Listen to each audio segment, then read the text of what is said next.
Pat Novak for hire.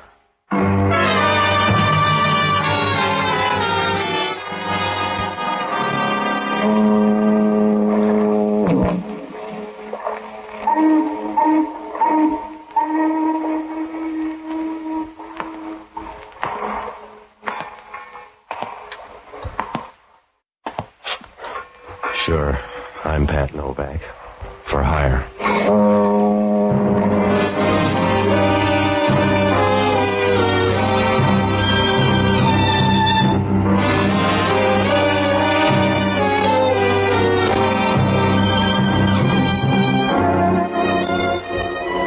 That's what the sign out in front of my office says. Pat Novak for hire. It's about the only way to say it. Oh, you can dress it up and tell how many shopping days there are till Christmas. But if you got yourself in the market, you can't waste time talking. You gotta be as brief as a pauper's will. Because down on the waterfront in San Francisco, everybody wants a piece of the cake. And the only easy buck is the one you just spent. Oh, it's a good life. If you work real hard and study a little on the side, you got a trade by the time you get to prison. I rent boats and do a few other odd jobs you can't afford to pick it on. It works out all right if you put your tongue in hock. Because down here you shouldn't talk. It's like installing a set of drums in a belfry. You make some noise, but it's never the right kind. I found that out a few days ago. Must have been Tuesday or Wednesday night anyway. I was sitting in the office reading Time magazine when the door opened. I looked up and had to keep right on going because the guy was so tall he'd have to bend over to see through a transom. And he had a voice deep enough to red out as a bassoon. Good evening, Mr. Novak. I'll take your word for it. You have a small office. I'm small time. What's on your mind? My name is Leahy. I want to hire you. Yeah, sit down. Are you cold? Yeah? That overcoat around your neck, you're either cold or a priest. Oh. I'm a priest, Mr. Novak. I'm sorry, Father. You got a slow brogue. What do you need? A few hours of your time. I want you to help a man escape from prison. Uh-huh. Father, you'll never get along with the bishop. Mr. Novak, in a curious way, this is an errand of mercy. Well, this isn't my year for mercy. I'm sorry, Father. Maybe you don't like to hear it that way, but if I got the right fee, it wouldn't be mercy anymore. When I say it's an errand of mercy, that's what it is. Sometime tonight, a man is going to break out of Alcatraz. If he's allowed to get into town, he may kill somebody. You want me to stop him? That's right. And if he doesn't kill anybody, he can still be shot down by the police. Well, that's the percentage, Father. If he comes off that rock, he knows that. Stop worrying about him. If you could bring him to me, I know I can talk him into going back. Tell headquarters they'll do the same thing. If I did that, I'd break a promise. This is the only thing I can do. Will you help me? Yeah, I suppose. How do I pick him up? Tread water in the bay till he comes by? He's due in at Pier 19 sometime tonight. When he comes ashore, bring him to me. I'll be waiting at the ferry building. Well, suppose he doesn't want to come. Suppose he wants to party. How am I going to get him there? I don't ask you how to say the beads. If you're any good, you'll get him there. But you don't want him in sections. I want him all at once, Mr. Novak. I wouldn't ask you this if it weren't important. But I gotta help him. He's one of my boys. Yeah, sure. What's his name? Joe Feldman. Feldman? Yeah. If I don't worry about the spelling, you don't have to either. He's one of my boys. Slow down. Nobody's pushing you, Father. I don't know when he's due, but I'll be at the ferry building from 8 o'clock on. Yeah.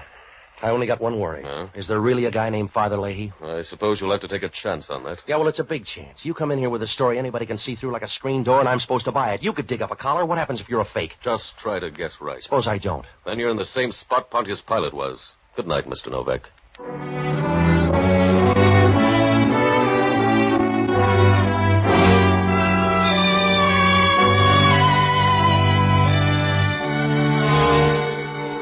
Well, whoever Joe Feldman was, he had a good friend.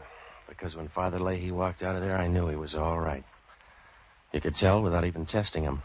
The way when you pick up a pool cue, you know right away whether it's any good or not. He stood at the door for a minute, and then he walked out. And you got a funny feeling that he didn't walk into the night, that he was big enough to wrap it around his shoulders and take it with him. I got a last look at him as he turned the corner under a street lamp. He looked even taller now, and you knew if somebody stood him in an oil field, you couldn't tell him from the rest of the derricks. Well, I made a couple of phone calls, and then I closed shop and went down to the end of Pier 19 to wait. The bay looked as dark as a bruised crow. The fog was beginning to drift in over near the piers. By 9 o'clock, you couldn't see a thing. You felt like a guy trying to shave in a bathroom full of steam. I was about 30 feet from the end of the pier when a small boat pulled in and let somebody out. I was sure it was my boy, so I moved behind a shed and waited. The boat pulled away, and the guy started down the dock. I waited until he moved past me. Oh, I'm sorry. You ought to be glad. How's the rock? Huh? You lonely, mister? What do you care? If you are, buy a beer and talk to the bartender. I'm busy. All right, you're tough, Feldman. Let's go now. You got dates for us? You're going to see Father Leahy. Come on. Well, you doubling for Gabriel? Leave me alone, mister. I don't want to go. Now, look, Junior, if we draw straws, you're going to get the short one. Oh. That's supposed to be a gun in your pocket? Well, you get a chance to find out. That's what I'm going to do, because I have one, too. If it starts to hit your stomach, back down. Now, where's yours, Mr. Timid? It's a bad night for bluffing, so goodbye. Yeah, come here. Go easy, fella. It's a big one. Well, you can let go easy then. Come on, drop it. Drop it in the water. Let go. Now, you want to start again? No. All right, I'll see you, man, Leahy. I gotta make a stop first. Make it after. It'll take 5 minutes. Look, mister, if you want to do it the easy way, let me make the stop. You go with me. All right, 5 minutes, and then you see Father Leahy. Suit yourself. I doubt if I'll make heaven, but if you want to run interference, it's all right with me. If you need the credits, you need the credits.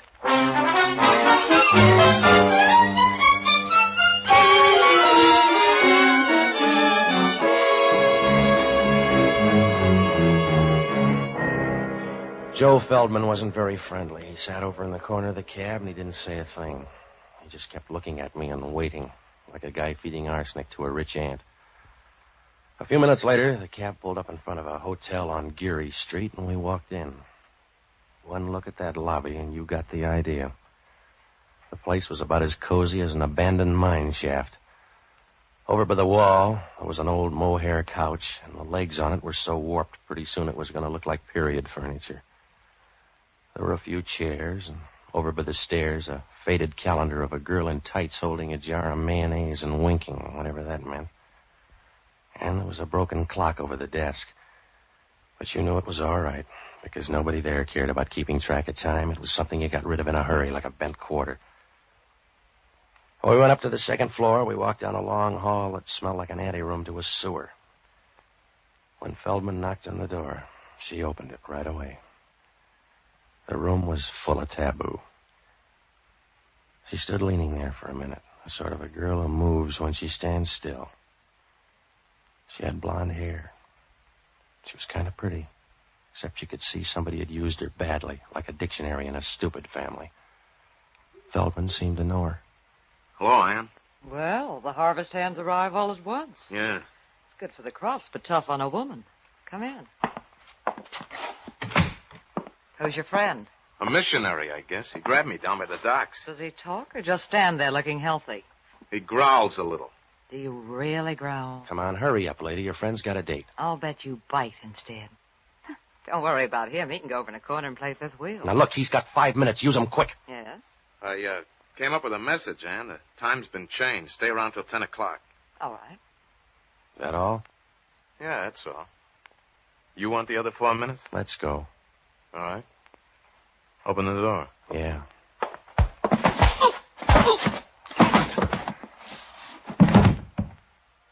You didn't open it fast enough.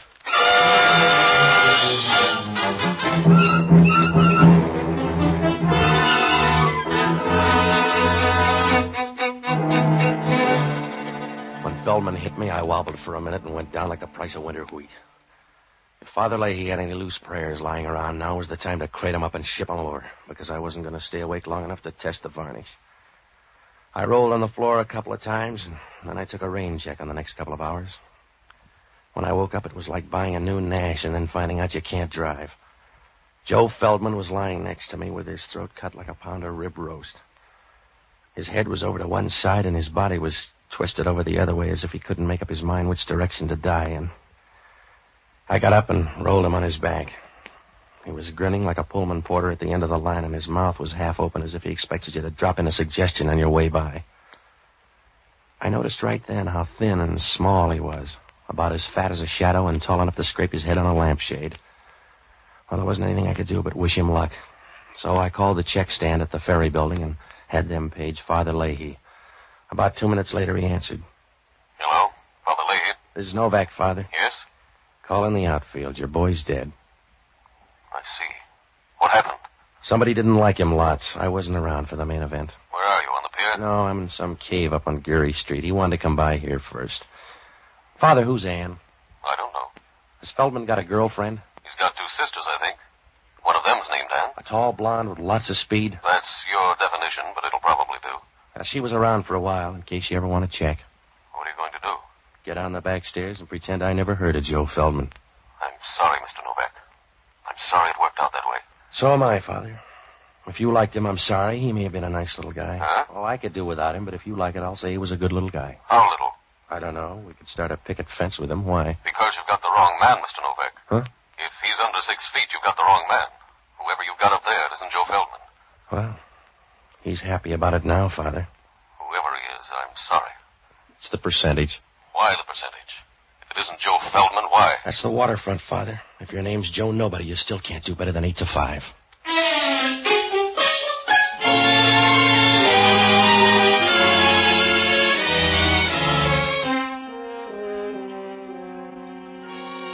At least Joe Feldman was smart.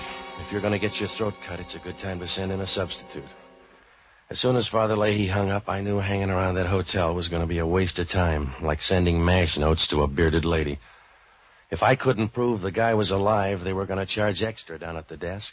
And if Hellman down at Homicide ever found out I brought the guy up here, I'd have about as much chance as a bottle of scotch at a cocktail party. So I picked up my hat and started for the door. I looked at him once more, but he wasn't going to say goodbye, so I started out. Boo. Oh. Hello, Hellman. You expecting me, Novak? No, I'd have rolled him first. Yeah. Invite me in. Crash the party, Hellman. You'll be more at home. All right. He sure looks lazy. Who is he? He's supposed to be Joe Feldman. But Feldman let him do the hard work. They must be good friends. You better check. I don't know the guy. Yeah, help me roll him over. Okay.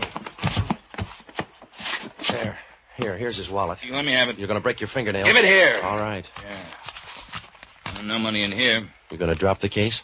Here's his card, Mike Greeley. Oh.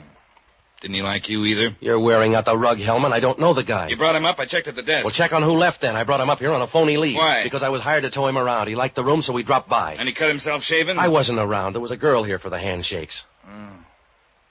What kind of girl? I don't know, Hellman. How many kinds are there? Her name was Ann. She had a fast pulse. That's all I know. You must know more than that. If you don't, you'll never get a lawyer. I won't need one. You'll save money at least, because you got a real hole this time, Novak. We get a phone tip and find you in the murder room. You got half a story, Hellman. I know, but I'll get the other half. Until then, you're under technical arrest. It's practically the real thing. You got a technical head, Hellman. I wouldn't tip myself off. Somebody else would. Walk around, Novak, and tire yourself out. Because you'll wind up sitting down. In the meantime, I'll have you tailed. Your men couldn't follow a moose through a revolving door. Now, look, Hellman, I'm going to double back. This guy's a phony lead. I was supposed to meet a guy named Joe Feldman, but he never showed up. He didn't? No. I got a dead copper to prove he did. Your boy, Joe Feldman, killed a sergeant named Grubb at the Gold Rush Club a half hour ago. You better start that walk, Novak.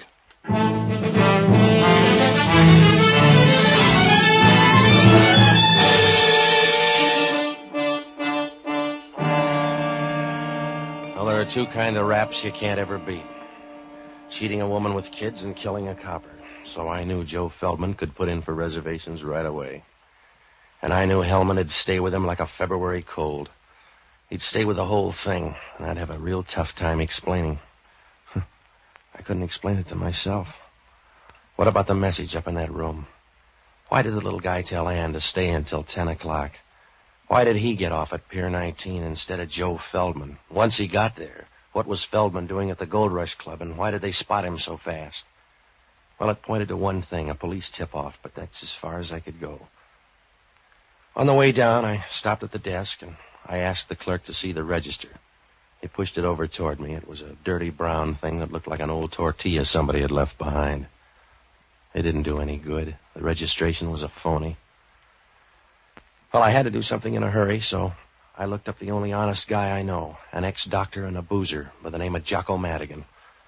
He's a good man, and he used to be a smart one, too. And still he started chasing a jigger of beer with a glass of whiskey. I finally found him in the Pied Piper room arguing with somebody about the words to Annie Laurie.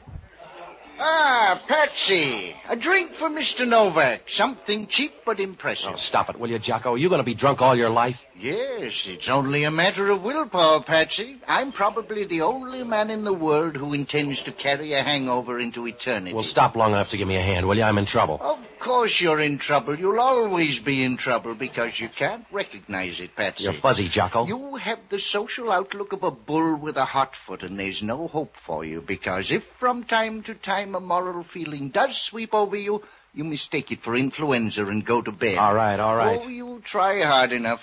You go through the motions, Patsy, but you never get anywhere. You go stumbling through life doing a tight wire act on a rubber band. You're always in the middle. Will you listen to me? It's because there's no variety in your life. You won't allow it.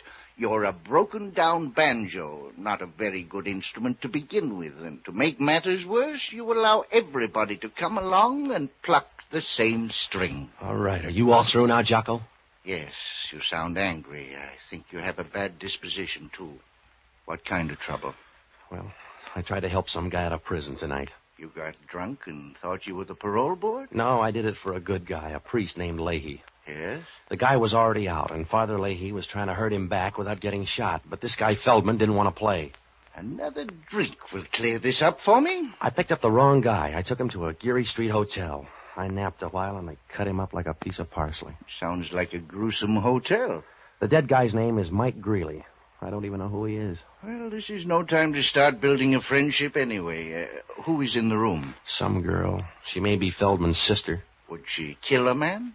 Well, if she did, he'd be crushed to death. No, I'm sure somebody else came in that room. You better talk to Feldman. Well, he's a hard man to reach. A sergeant almost made it tonight. Feldman shot his way out of the Gold Rush Club. That's one way to get out of a nightclub. Well, Hellman steamed up, so you got to help me, Jocko. You'd better look up Father Leahy. You'll probably be electrocuted, and if you are, he may have some drag. I want you to go down to the Chronicle morgue and pull the clips on Joe Feldman, will you? Get everything you can, and then hit the horse parlors. Find out what they know about him, huh? Maybe he's a heavy drinker. I'll check the bar. Jocko, wake up and get down there. If I don't pace Hellman on this thing, I'll be a dead pigeon. What am I supposed to do? I don't know. You might start cooing. Good night, lover.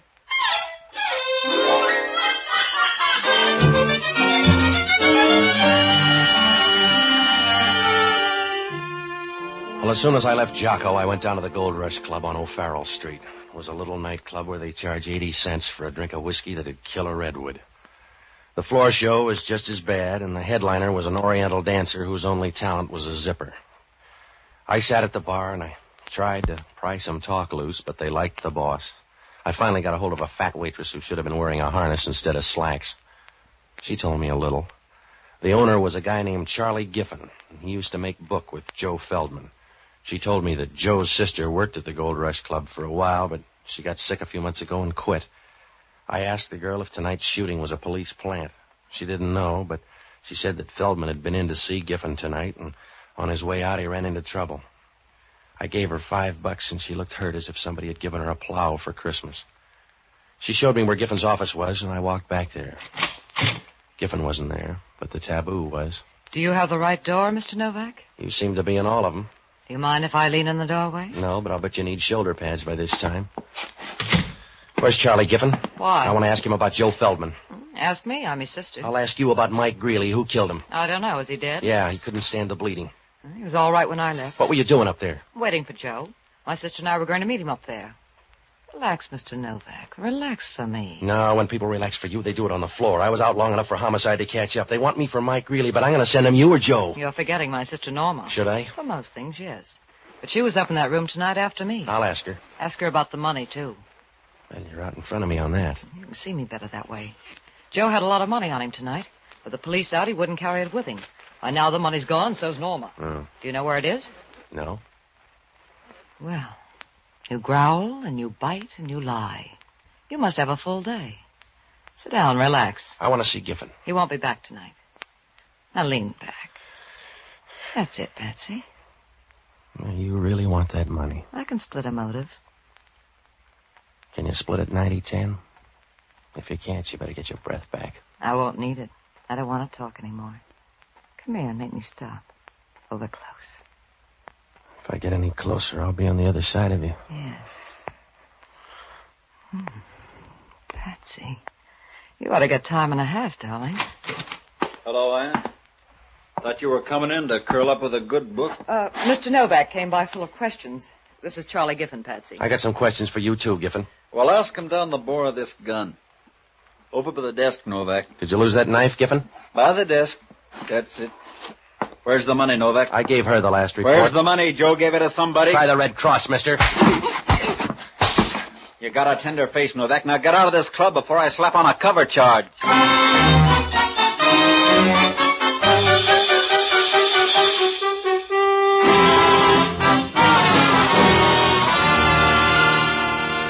Oh, I was getting sick of tonight. In 3 hours, I'd seen more service than a mixmaster in a cooking school. When I left the Gold Rush Club, I dropped by headquarters. Hellman had nothing to show but his badge. They had a dragnet around the city for Joe Feldman, and they'd lined up the record on the dead guy in the hotel. He'd been a friend of Joe's before his trip to Alcatraz. There wasn't much I could do. If Homicide couldn't find Joe, I couldn't find him. So I looked up Norma Feldman in the phone book. She had an apartment out on the avenues, but when I called, there was no answer, so I tagged by my apartment to see if Jocko had left a message. When I opened the door, Norma was there, and she had a gun to keep her company. Come in, Mr. Novak. Yeah. I came up here to kill you. If you're Norma, the rest of the family's ahead of you. What's happened to my brother? I don't know. Please, what's happened to him, Mr. Novak? Well, if he killed a cop, he's hiding out. I know he didn't mean to do that, Mr. Novak. Joe's not that way. Somebody told the police he was going to be there. That's why I came up here to see you. Oh, put down the gun, huh? You can't shoot through the tears. Mr. Novak, if you know where he is, tell me. Make him give himself up. Make him stop hiding like a small, frightened animal. He looked big to that copper. Please. Please find him. You got Yeah. Hello, this is Jocko. Yeah. You sound ruffled. Joe Feldman's sister just walked in to kill me. Don't argue. It's the best offer you've had. What'd you find out? Feldman has two sisters. I know. They both go to pieces. The Gold Rush Club is owned by Charlie Giffen. He owed Joe Feldman $2,000, and the horse people say Joe collected it tonight. Well, that fits in, Jocko. Everybody in town's after that dough. They'll have to look some more. I'm out on Arguello Boulevard. Homicide just fished Joe Feldman out of the gutter. If Homicide finished second, he was a lucky guy. He didn't have the dough on him? No. Well, he stashed it somewhere. Then he left it with a woman. Yeah? Because he's got a woman's compact in his pocket. You better hit the sister's place. How do we know he got it there? A woman's compact? If he didn't get it there, Alcatraz is getting too social.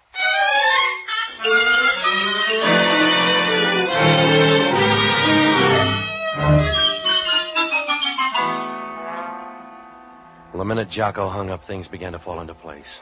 But I knew the last piece was going to pinch somebody hard. If the Feldman blood was going to turn bad, Father Leahy was a good man to send in, so I called him. He was out, but I left word for him to get out to Norma Feldman's apartment. Norma and I left, and on the way, we picked up Hellman. When we got out to her place and started up the stairs, we could hear people moving above. There was no point in trying to keep quiet, because Hellman was creeping up the stairs like a stallion with a broken leg. Yeah, if you got a bomb, touch it off, too, huh? I'll open it, Hellman. Hello, Novak. Did you find the dough, Giffen? You mean my stolen dough? Yeah. Come on, Ann. No, you and Ann better wait. This is Hellman from Homicide. We're leaving. You better move, Novak. Not until you settle a murder rap. Can you pay it off that fast? I can do it on the way to the door. Oh, wait a minute. Point the gun at Hellman. He's official. I can tag you both, so move away, you too, Norma. Ann and I are leaving. Look, Giffen, Homicide gobbles up nightclub big shots like you. You're nothing to me, Copper. Move away. You got the hammer. Use it and come on through. All right, I will, Copper. Hey. Yeah, you need a refill, Giffen. That's right, darling. Hand him your gun. Ann, you couldn't have done that. You couldn't have taken him out. All right, say they fell out. You better take him for murder, Hellman. You little bum. That leaves you all the money. I can spend it, darling. Well, you better do it fast, then. Grab him, Hellman. Yeah, I got him. Oh, you can book him for both murders. My Greeley and my brother. I'll testify and I'll ride there in a cab on your dough, Giffen. Yeah. Are you going to pose or take me, Hellman? If you're anxious. Sorry about you, Norma.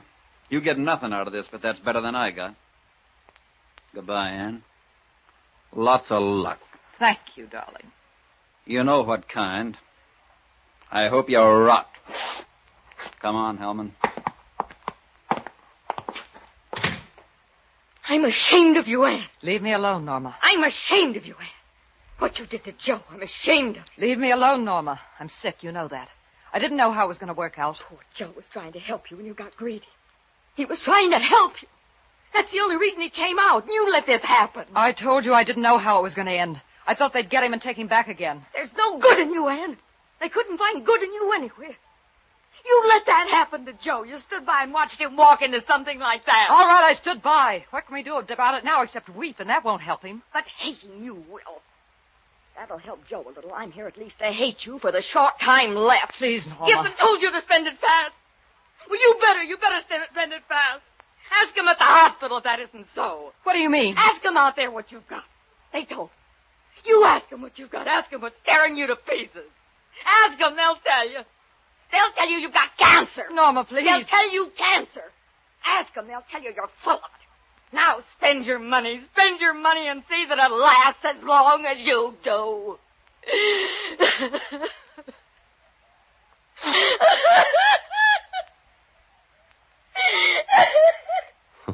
Goodbye, girls.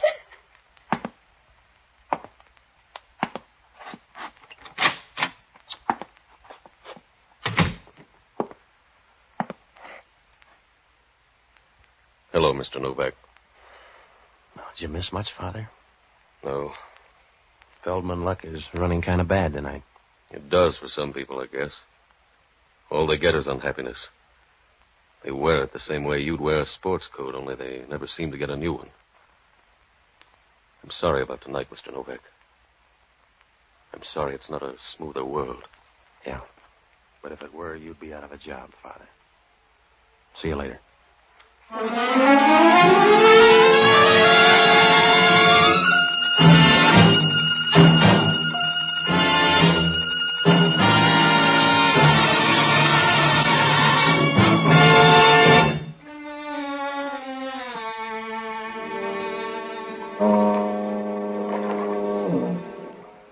If you get a bad first break, you never run the table.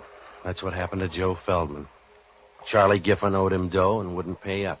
But Joe didn't care until Norma showed up and told him how sick Ann was, so he decided to collect from Giffen and divide the dough between the girls. Father Leahy couldn't stop him.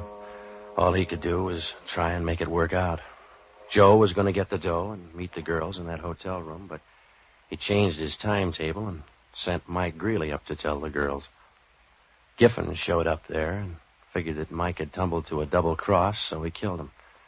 Ann engineered the double cross, but she didn't mean to go that far. She wanted all the dough and tipped off Giffen. He was supposed to turn the dough over to her and then have the police pick up Joe, but Joe got there early. He took the dough away from Giffen and shot the copper on the way out. Giffen followed Joe and killed him out in Arguello, but the dough was gone. He finally tumbled to Norma's place, and that's how her apartment filled up so fast. Well, Hellman asked only one question. What did I get out of all this? Nothing. Father Leahy offered me $50, but I didn't want it. Jocko was with me, and he offered to give it to charity. I guess he did, because where Jocko spent it, the drinks aren't worth money.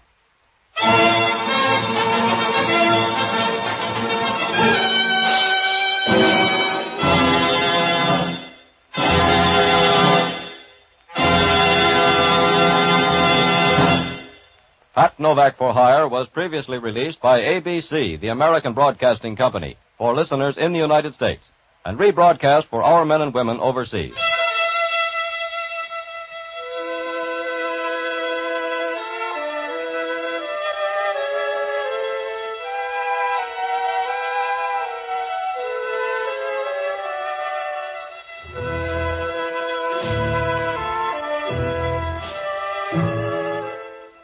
This is the United States Armed Forces Radio Service, the voice of information and education.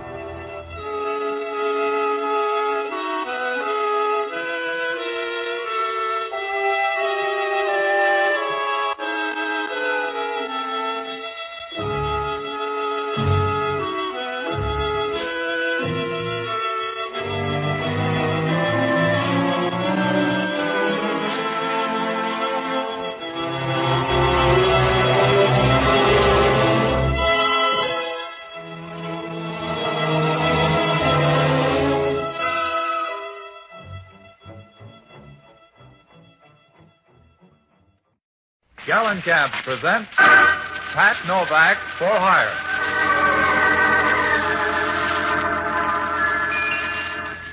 Cinderella lost a shoe, and so she got a maid with lovely shoes a girl can't lose. In Gallon Cabs she'll race. More miles to a Gallon Cab. Yes, Gallon Cabs, the family shoe stores with the yellow fronts. The largest shoe chain in the West with stores from Canada to Mexico to serve the West. GALLENKAMTS, Gallon Cabs present Pat Novak for Hire.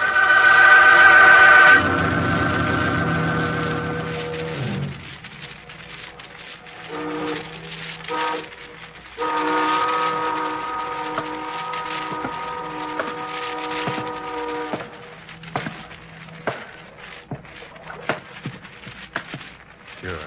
I'm Pat Novak for hire.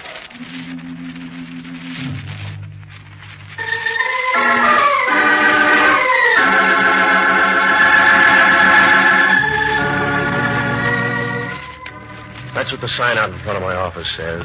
Pat Novak for hire. Down on the waterfront in San Francisco, you always bite off more than you can chew. It's tough on your windpipe, but you don't go hungry. Down here, a lot of people figure it's better to be a fat guy in a graveyard than a thin guy in a stew. That way you can be sure of a tight fit. Oh, I rent boats and do anything else that makes a sound like money. It works out all right if your mother doesn't mind you coming home for Christmas in a box. I found that out Wednesday night about 9 o'clock. I closed the shop early and I came home to read. Well, it wasn't a bad book if you ever wanted to start a forest fire. It was one of those historical things, and the girl in it was just getting her second wind and her third man when the door to my apartment opened and the place began to get crowded. From where I sat, the crowd looked good. She sauntered in, moving slowly from side to side like 118 pounds of warm smoke.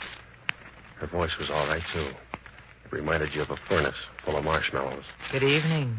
Yeah, thanks for knocking. I don't think you mind my coming in without warning. No, I get the cabbage smell from next door the same way. Does it pay to be that polite, Mr. Novak? Saves you the trouble of saying please. What's on your mind? That bottle in front of you. Will you pour me a drink? No. You'll save dough if you look up a bartender. All right. I came to use you instead of your whiskey anyway. Talk. My name is Lee Underwood. I'll give you $300 to do something for me. It'll only take an hour. That's too much dough unless it's murder. And if it is murder, it's not enough dough. Are you afraid? I just don't like paid murder. I told you. When you get caught, the pain gets expensive. If it were murder, I'd do it myself. Mr. Novak, I want you to frighten someone for me. Why don't you hire a friend? Are they too pretty? It's a man named Dixie Gillian. You'll find him in an office down on Folsom Street, at this address. I promise nothing will happen to you. That's what they told Billy Kahn. He'll be in this office until 11 tonight. I want you to go in and see him. Tell him you're from Adrian, and that he's to get out of town by tomorrow noon. Suppose he wants to put it off. He won't. Don't let him know who hired you. Just tell him Adrian said to leave. Yeah. You better go home. For $300, I won't buy a tissue paper plot. Now tell me more or say goodbye. There's not much more I can tell you, except there won't be any trouble. He's a rotten little beast, and I want him frightened badly. Why? He's been bothering my sister. Why doesn't he bother you? Because I bother back too fast. Do you want the $300, Mr. Novak? Yeah, it's going to be a long winter. Put it on the table. Good. And you'll need this, too. No, you keep it. I don't want a gun. It's empty, don't worry. See? No shells. It's perfectly safe. Now, look, I've got a nasty disposition. You can rent that for $300, but if you want more, find a gunsel or an off-duty copper, will you? I don't want you to be a gunsel. That's why I want you to use this gun. I know it's empty. If you use it on Dixie, he'll scare fast. It's just a way to save some breath. All right, it's your $300. You better go now. Yeah. Wait till I get a coat, will you? If your doorbell rings, don't play mouse. Oh? Because I may look you up. Am I too young to ask why? Because if anything goes wrong, I'll be around looking for you. From there on, it won't be nice. I'll dirty you up like a locker room towel. Relax, Patsy. You'll never learn to fall in love that way.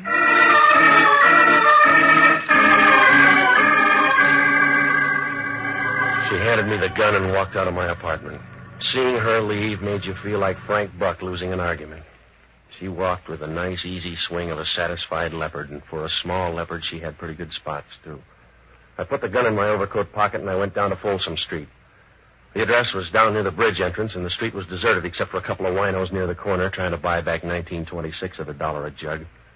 I stopped in front of the place. It was a machinery company. I could see a light burning in the back. I began to walk through the place. It was so quiet you could hear a worm with whooping cough, and there were enough shadows around to keep a ghost happy for years. When I got to the office back in the corner, through the glass, I could see a man sitting at the desk. When I opened the door and walked in, he didn't seem surprised. Come on in, mister. You're bad on noise. Yeah? That's right. You make too much for a thief and not enough for a customer. What do you want? About 10 words if you're Dixie Gillian. Go ahead. You better look up a timetable. What makes you that tough? This. Oh. Why do you look tougher with the gun? Does it make you talk faster? I'm going to say it slow, mister. Pack up your rompers and get out. Is that you talking or somebody else? I'm just the guy with the gun. Adrian does the talking. And he says get out. That's right. You got the whole message now. All right, you told me. So wander out and spend your dough. I will. You'll need part of it, though, because I'm going to give you an answer for Adrian. I'm going to take that gun away from you, mister. You can pick the pieces out of your head on the way home. You better stand back or I'll share it with you. You got your offer, mister. Let's see you make good. Here. Save your muscle, Drop fella. that gun, will you? Save your muscle, fella. The gun's empty. Somebody fooled us, mister. Sometimes you can get a home run with a half swing. That's the way it was this time. He couldn't have made it with a prayer book in both hands. He slid down to the floor and trembled for a moment and then flattened out like a leaf in a pool of water. Just before he died, he grabbed his side as if he didn't like the way it hurt, and then he didn't care. I rolled him on his back and let him look at the ceiling. His eyes were open and he looked surprised, like a guy who didn't figure on a change in the weather. There was a scar that ran across his forehead and dug deep into his hairline. And he was lying there with a bunch of pink gum showing as if he was trying to pick up a few bucks with a toothpaste ad. I didn't have time to tell him how sorry I was, because if homicide caught me here, I'd have about as much chance as a canary in a basement full of cats. I started for the door. Right then, I knew I could start ordering birdseed. It was Hellman. And he walked over to have a look at the body.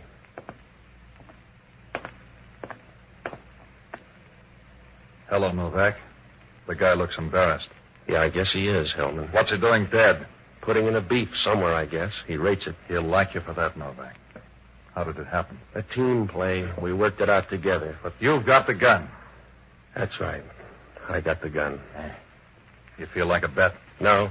Just keep stealing the old way. You know how I feel, Novak? Yeah, you feel flabby to anybody else, but to yourself, I suppose you feel good. Now, look. I walked in here with a gun. There was some quick fight talk, and I killed him, but it's still not a good rap. I can get a long price on it for you, Novak. I bet you can, Hellman. You can give me a bad deal, but part of the time it'll be from the other side of the deck. Worse than that, Novak. It'll be all the time, and I want to watch you because I think you're going to be a crybaby. I'm going to scream, if that's what you mean, Hellman. I'm going to scream about a gal that sent me in here with an empty gun. That's a big hole for a cap pistol, Novak. I got a last-minute curve. It was empty once. Yeah. That's the only way they make a gun, Novak. I don't want you for an hour ago. I want you for this dead guy on the floor. All right. I told you I didn't come in here to kill the guy. I don't know him. He may even be a good guy. I'm sorry he's dead. All right, Novak. Just wait a few weeks and you can tell him personally.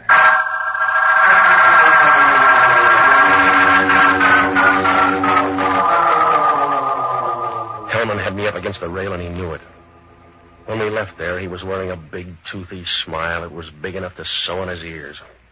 He called the coroner, and he told him to pick up the stiff, and then we rode downtown. He dropped the gun into ballistics, and he hauled me into his office. The reporters were there. He gave them the whole story and told them how to spell Hellman.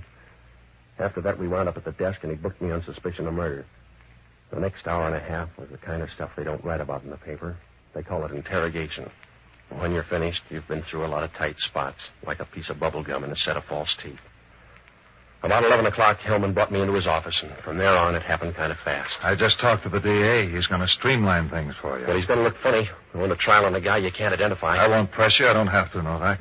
I've got the only parley I need. You, the dead guy, and a big, fat murder gun. Yeah. Yeah, Hellman talking. Yeah, I know it was a .38. That crazy down in ballistics, I saw him standing over the dead guy. Well, they must have made a mistake, that's all. No, I don't want him in here. I don't want him in here. Hey, Tony. Tony, You're getting pale. You need some more rouge, Hellman. I got some bad news, Inspector. Well, keep it, or you'll take more home to your wife. I'll talk to you later. No, talk to him now, Hellman. If the bullet doesn't match the gun, talk to him now. That's right, Inspector. A .38 bullet, but it won't match the gun you brought in. It's got a match. I came in and found him standing there. He admits it. It's a neat trick, then. If he fired the bullet out of that gun, he retooled it in midair. I'm not that fast, Hellman. Get out of that chair so you'll have room to squirm. You keep still, Novak. Oh, I won't bother you. I'm going home. Huh? I'm walking out of your jail, Hellman. You got a broken-down .38 that won't fit anything but your thumbs. You can't hold me on that. I found you over the bar. I can hold you on suspicion of murder. But it'll hurt tomorrow morning, Hellman. The papers will be down here for a follow-up. And you'll have to tell them what it looks like out in left field. I'll handle them. You can't afford to let them start laughing at you. People will get the idea it's your face. You can save car fare if you stay right here. Because I'll have you back by noon tomorrow. You're not that good, Hellman. You couldn't hold a moth with a searchlight. The town ought to thank you. Huh? Oh, it's a nice jail, Hellman, and with you around, it'll last for years.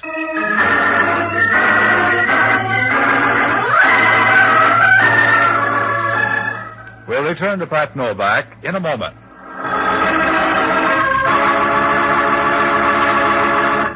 You're going to put extra warmth and comfort in your Christmas wishes this year. How do I know? Well, because I've seen the Gallencamp Christmas gift slipper collection. You know, everybody's talking about it as the gayest, brightest idea on the gift shopping horizon. When you visit your neighborhood Gallencamp store, well, then you'll know why. There you'll find slippers for every member of the family. Soft and cuddly warm ski capers for Sis, handsome embroidered Chinese slippers for Mom, warm shearling-lined opera slippers for Brother, and good-looking smooth kid opera slippers for Dad's fireside loafing. Yes, and there are appealingly soft and gorgeously colored shearling scuffs to delight the heart of any young lady from 16 to 60, and slippers for the little nippers. All are irresistibly comfortable, good-looking, and irresistibly Gallencamp priced. Go to Gallencamp's, the store with the yellow front near you, to buy Christmas gift slippers that'll say Merry Christmas in a heartwarming way. Give more smiles with a Gallencamp slipper gift. And now back to Pat Novak. When I walked out of headquarters, I had a nice mess to juggle. It was like trying to walk the baby on a floor full of marbles. If things didn't add up for Hellman, they weren't doing any better for me. I knew the gun I had went off. If it did, what happened to the bullet? And where did the other one come from? And why weren't there two shots? Oh, I couldn't put my finger on a thing, and nothing added up. It was like trying to follow a grain of rice in a Shanghai suburb. I looked up Lee Underwood's address, and I went by her apartment. The girl downstairs told me she worked at a nightclub out on the Bayshore Highway. Well, I had a couple of places to hit, so I looked up the only honest guy I know. An ex-doctor and a boozer by the name of Jocko Madigan. A good man until he began to figure the last drink in a bottle is just as easy to get as the first. Well, I found him in a little leather-trimmed sink on Powell Street. It was a grimy little hole where they washed the glasses once a week in stale beer, but Jocko was more at home than a vulture in Calcutta. Patsy, you're just in time to celebrate my return to health. Something mild for Mr. Novak. A double stinger, perhaps. No, forget it, Jocko. I got to talk to you. Patsy, I've just passed through a crisis. Yeah? A few minutes ago, they set before me a glass with a woman's lipstick all around the rim. All right, Jocko. I took one gulp and looked at the glass, and in this dim light, I thought I was bleeding to death. It took them 10 minutes and 3 mirrors to calm me down. Jocko, I'm in trouble. You got to help me. No, but they washed the glass for me in ammonia. They must have left a little ammonia in the glass because the next drink had a very odd tang about it. I've had 3 more just like it, a sort of ammonia colony. All right. So far, they've been using domestic ammonia. When the imported stuff comes in, I may give up whiskey altogether. Calm down, will you, Jocko? I got a bum shake tonight. Yeah? I either killed a guy or I thought I did. Well, that uses up the alternatives. What are you doing now, taking a vote? I got hired to scare a guy down on Folsom Street. 10 minutes later, the guy was dead. Oh, Patsy, you take your work too seriously. Couldn't you have just scared him into a lingering illness instead of killing him? One of the props was an empty gun. Only when the fight came, it grew bullets. Hellman walked in right after on a telephone tip. What are you doing out of the electric chair? Oh, the whole thing backfired down at headquarters. The bullet and the phony gun wouldn't match. Oh, Jocko, it doesn't add up. The call to Hellman's a tip-off. I was framed, but why wasn't I framed all the way? Well, who is the dead man? Just the guy with a falling blood count. His name was supposed to be Dixie Gillian. He but there's no identification and no record on him. Oh, you shouldn't have hired out as a gunsel. I told you I didn't hire out as a gunsel. It was somebody else's idea. Oh, you have no conscience, Patsy. Just a sort of soap opera rule of thumb you put into practice now and then, but no real conscience. You'd let a dying woman lie in the middle of the highway, unless her head was resting on a pile of war bonds. All right, Jocko, I'll cry with you later. I need help now. What sort of help? I want you to break into a girl's apartment. Yes? Don't worry, she won't be home. Oh, is that supposed to be an incentive? Here, it's at this address up on O'Farrell. Her name is Lee Underwood. She's the one who hired me. Well, if the girl's not there, what am I supposed to find? Anything that'll connect her with the dead man. He's a big guy with a scar. Well, that doesn't help much. You can't miss. Go through the desk and the drawers. Pick up everything you can. Leave a message at my place, huh? Oh, as soon as I finish this drink. Hurry up, will you, Jocko? Leave the glass alone and get going. Don't rush me. Hurry up. The glass is empty anyway. Yeah, that's what you thought about the gun, but the fellow got an awful jolt out of it. Good night, lover.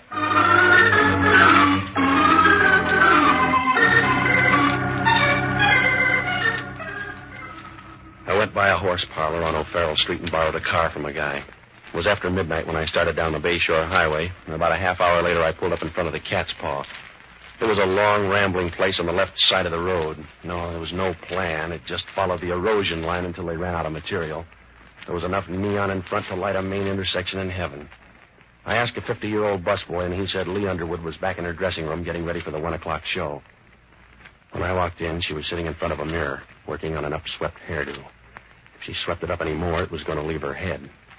I stood behind her, looking at the pink, fresh part of her neck that didn't show when her hair was down. You seem fascinated, Patsy. No. I just want to know where to break it. Oh? Sit down on the footstool here next to me. That's it. I like to look down on people. Here, let me brush that strand of hair back. Or do you like it in your eyes? Brush it back so I can see your answers. Who's Dixie Gillian? What difference does it make? None to him and some to me. He's dead. No, he couldn't be dead. He'd like to believe that, too. I couldn't sell him that story about an empty gun. He couldn't have been killed with that gun. No? No, I put in a blank, Patsy. Somebody used a hard-working bullet because Dixie's dead. There was no reason to kill him. I don't understand. That makes you even with homicide, but they got a bigger team. I don't understand it, Patsy. Who's Dixie Gillian? He was after some microfilm. I thought I could scare him away. You better be ready to identify him because homicide stopped.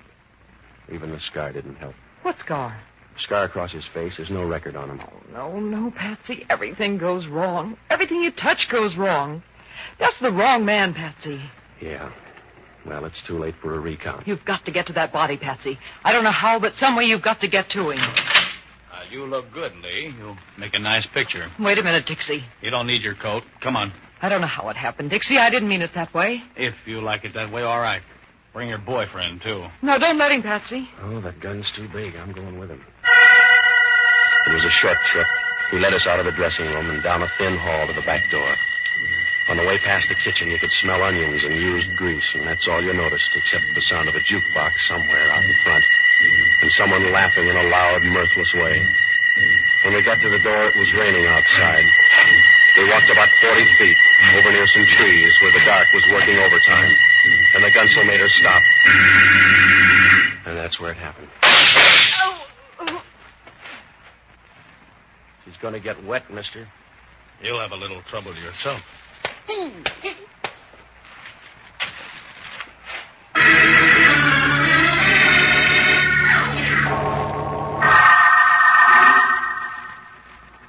When I woke up, it was still raining, and I was lying on top of the mud like a stubborn seed. My wallet was gone, and the gunsel had ripped open my pockets. I stood up, and I walked over for a last look at Lee. The rain had washed the makeup off her face, and she looked small and tired as she lay there, like a broken doll that had been tossed out in the rain. I guess she was. I got to the car, and I drove back to town. I checked my place, but there was no word from Jocko, so I went up to Lee's apartment. When I opened the door, the room was dark, but I knew someone was on the floor. Either that or they'd varnished the floor with bourbon. I flipped on the light and bent over Jocko. Wake up, Jocko. Come on. All right, Jocko, wake up. Oh, a little ammonia. A little ammonia, I think, would bring me around. What happened? I was sapped, I guess. Yeah, everybody's got the same act tonight. Help me up. All right, come on. Where have you been? I went down to meet the girl. Huh? Where'd you meet her? In the swimming pool? I've been in the rain all night. She's going to stay longer. What'd you find out? The fellow with the scar is her husband. Yeah? There's a picture in the desk. Are there any more pictures? Oh, a few. Take a look. Where, in here? Yes. Well. Who is he? Must be Dixie Gillian.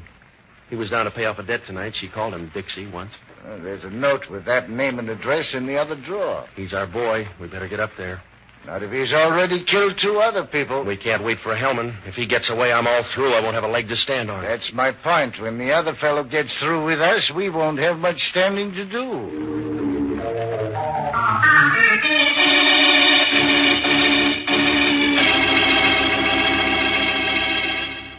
I felt better now. Gillian was the only guy left in the picture, so I dragged Jocko up to his place. It was an apartment on Post Street. The elevator operator took us to the 8th floor and said that Gillian had come in a few minutes before.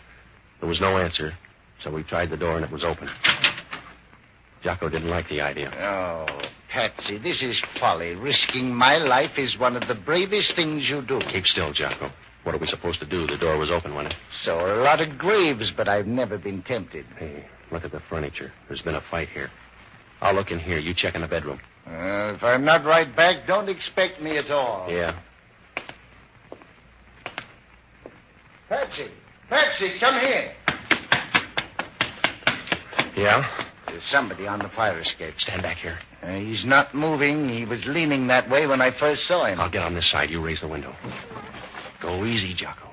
Can you see him from there? Raise it a little more. He's still leaning there. I can reach out. Now watch yourself. If he's kidding, you'll lose an arm. I've got him. Raise the window more. Yeah. Oh, Patsy, he's falling. Give me a hand. Oh, here, let me through there. Oh, it's too late. I can't hold him. He's falling. I'm sorry. Yeah. He was probably dead anyway. If he wasn't, that was a step in the right direction.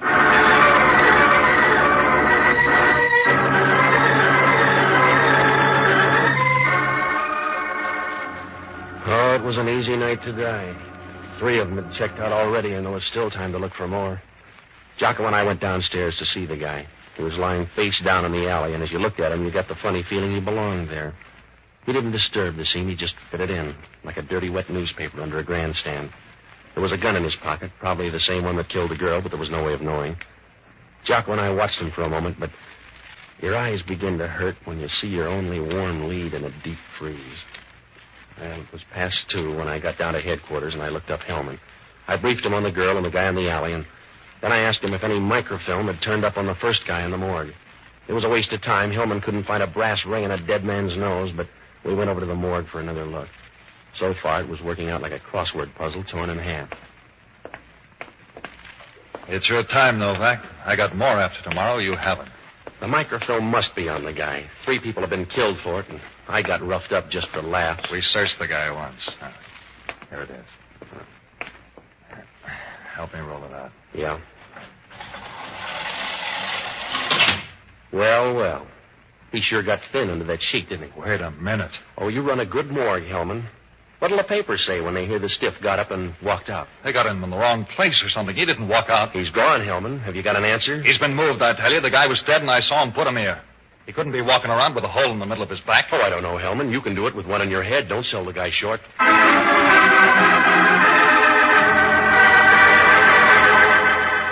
We'll return to Pat Novak in a moment.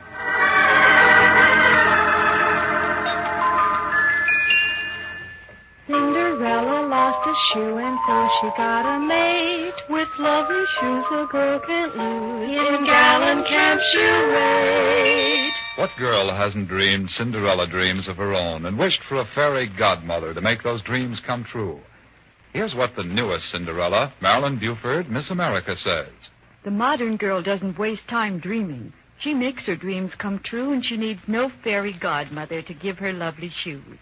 She doesn't, that is, if she has discovered my favorite shoe store, Gallencamp. Yes, Marilyn, for gracefully lovely shoes, flattering and in the latest fashions, wise girls go to Gallencamps. Gallencamps are shoe-style leaders. And so amazingly priced, a girl can afford to have all the shoes she needs. And here's extra good news of a special Thanksgiving shoe sale. Yes, prices are actually going down on many of the up-to-the-minute shoe styles tomorrow at Gallon Camps. So shop this sale at the Gallon Camp store near you tomorrow to step assured into the exciting holiday activities ahead. Look lovely in Gallon Camps. Cinderella lost a shoe and so she got a maid. With lovely shoes a girl can't lose. In Gallon Camp she'll raid. And now back to Pat Novak.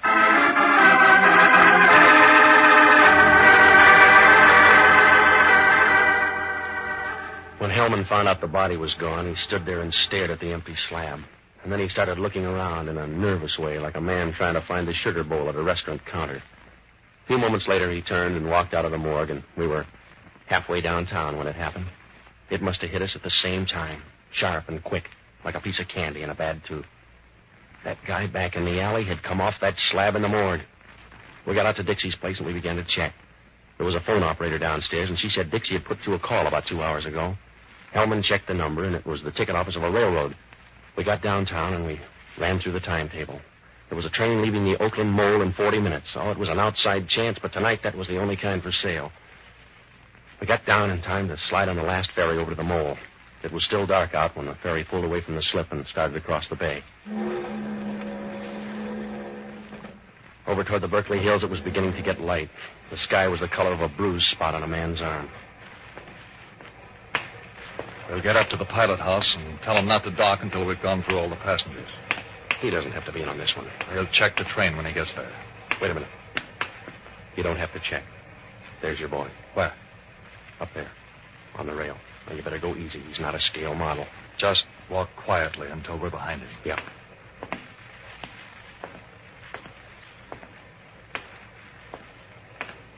Turn around, mister. You'll get a better view. Hmm? Oh. Well, hello, Novak. How was the wind and the rain in your hair? Meet Inspector Hellman. You better turn in your ticket. Well, I hope you brought your muscle. Grab it, Hellman. That's what I'm trying to do. All right, copper. Watch it. I'm being pushed over the rail. Yeah, I'm worried, Hellman. Watch it, Novak. I'm going over. Novak! There's one down, mister. Now for you. Yeah.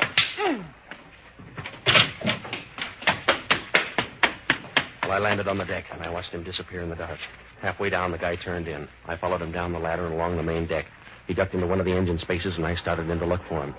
Oh, it didn't take long, because he turned out to be helpful. You got the idea yet, Novak? I'll come closer. Tell me then, huh? Suit yourself, but I'll knock you down hard when you show. Hey, watch that platform. You're backing into trouble. Stay back there, Novak. Watch out for that platform. You're backing into that engine. Look out!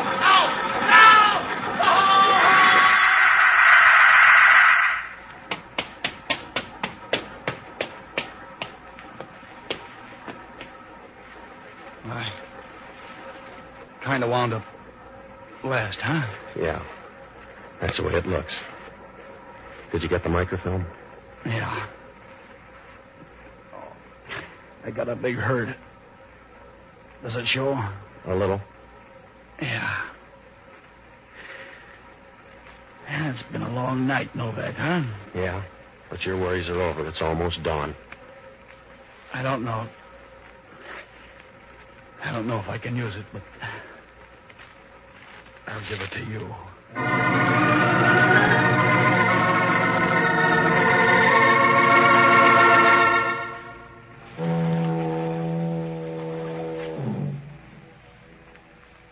Well, they fished Hellman out of an oil slick a few minutes later.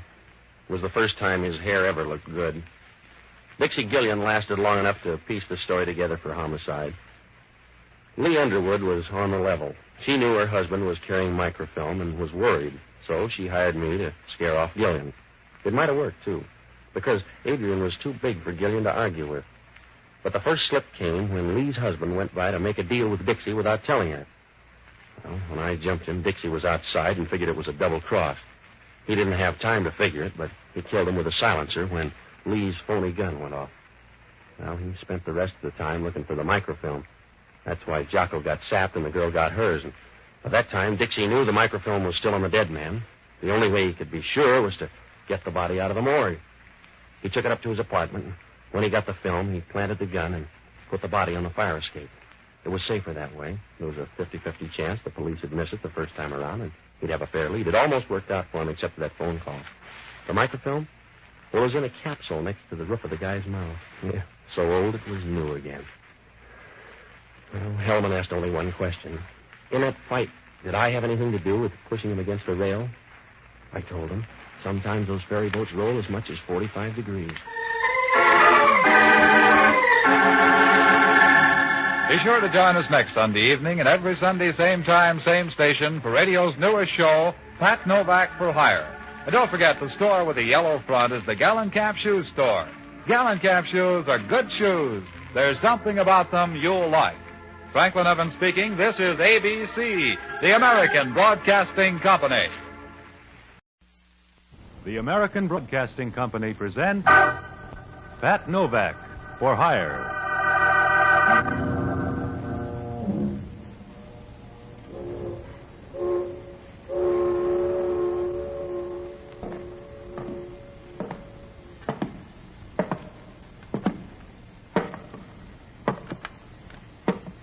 Sure, I'm Pat Novak. For hire.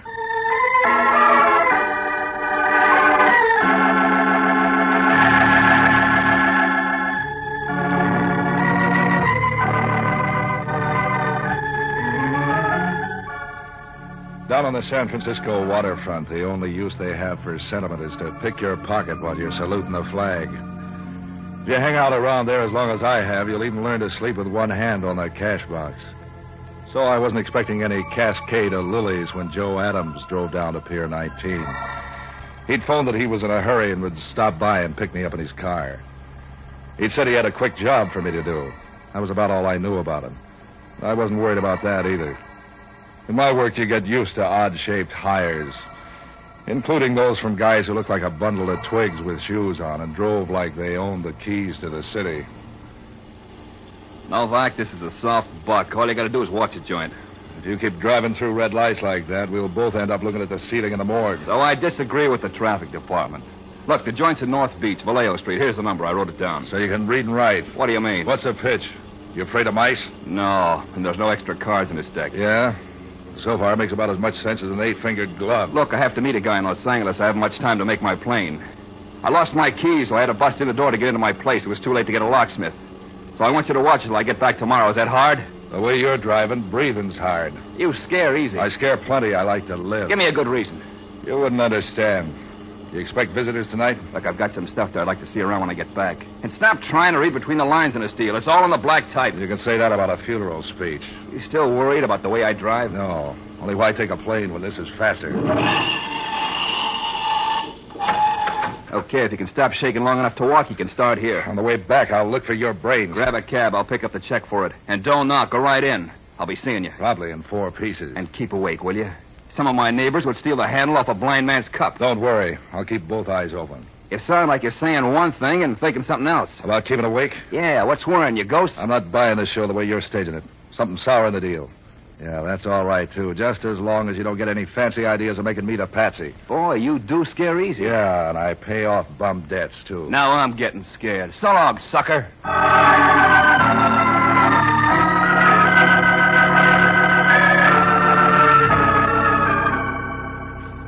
Adams' joint turns out to be one of those walk-up flats. A nice wooden place that made you want to run for the firebox every time someone dropped a cigarette ash on the floor. The door was smashed around the lock all right, and the lights were out. When I found the switch and began to look around, it showed 4 rooms full of fancy furniture and decorations that made you wonder about Adams' private life. After I found out where the whiskey was located and pried 3 cushions loose from the easy chair, I looked around for something to do. There was a bookcase full of mystery stories and this and that. I passed the mysteries up without studying them. I knew that in every one of them, the detective would come out on top.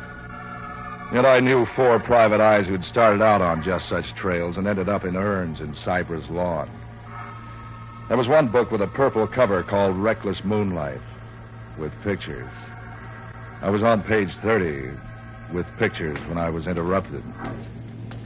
They were too manly to make me glad. I jumped across the room and switched off the lights. And I stood just inside the door and waited. He didn't even knock. He came right in. From the back, he looked big enough to be a 10-ton trailer. He was fumbling in his pocket when I broke up the act. I chill up on the pocket pick, and this is a gun in your back. If you shoot, you'll hit a policeman's badge. Think that over. Is housebreaking a sideline with you, Hellman? I'd know that voice in a nightmare. And they blame gangsters for the crime wave. They don't know where to look. Just stand still, sweetheart, till I get my flash working. You want to borrow some burglar tools? I'll settle for some better manners, and right now. Where I come from, better manners started with knocking before you come cramming through a door. Where you came from, they didn't have doors. Just a damp rock. What's the idea of turning out the lights? How could I tell who was coming? You don't smell that bad. Will you tell me why you're here, or do I bounce it out of you? Don't worry. You can't parlay it into anything to tell a judge. A guy named Adams lives here. He had to get in a hurry, broke the lock, grabbed some things, and headed for the airport. He hired me to watch the place till he gets back tomorrow. He hired a bulldog to watch a steak? You don't like this story, huh? What do you want, mad musicians? You're mad enough without music. Tell me more. That's all there is till you started whipping in the fancy trimmings. I could see that and raise it without even stringing. You couldn't raise a rumpus on New Year's Eve. No? And how about the murder of Thomas Van Dyke?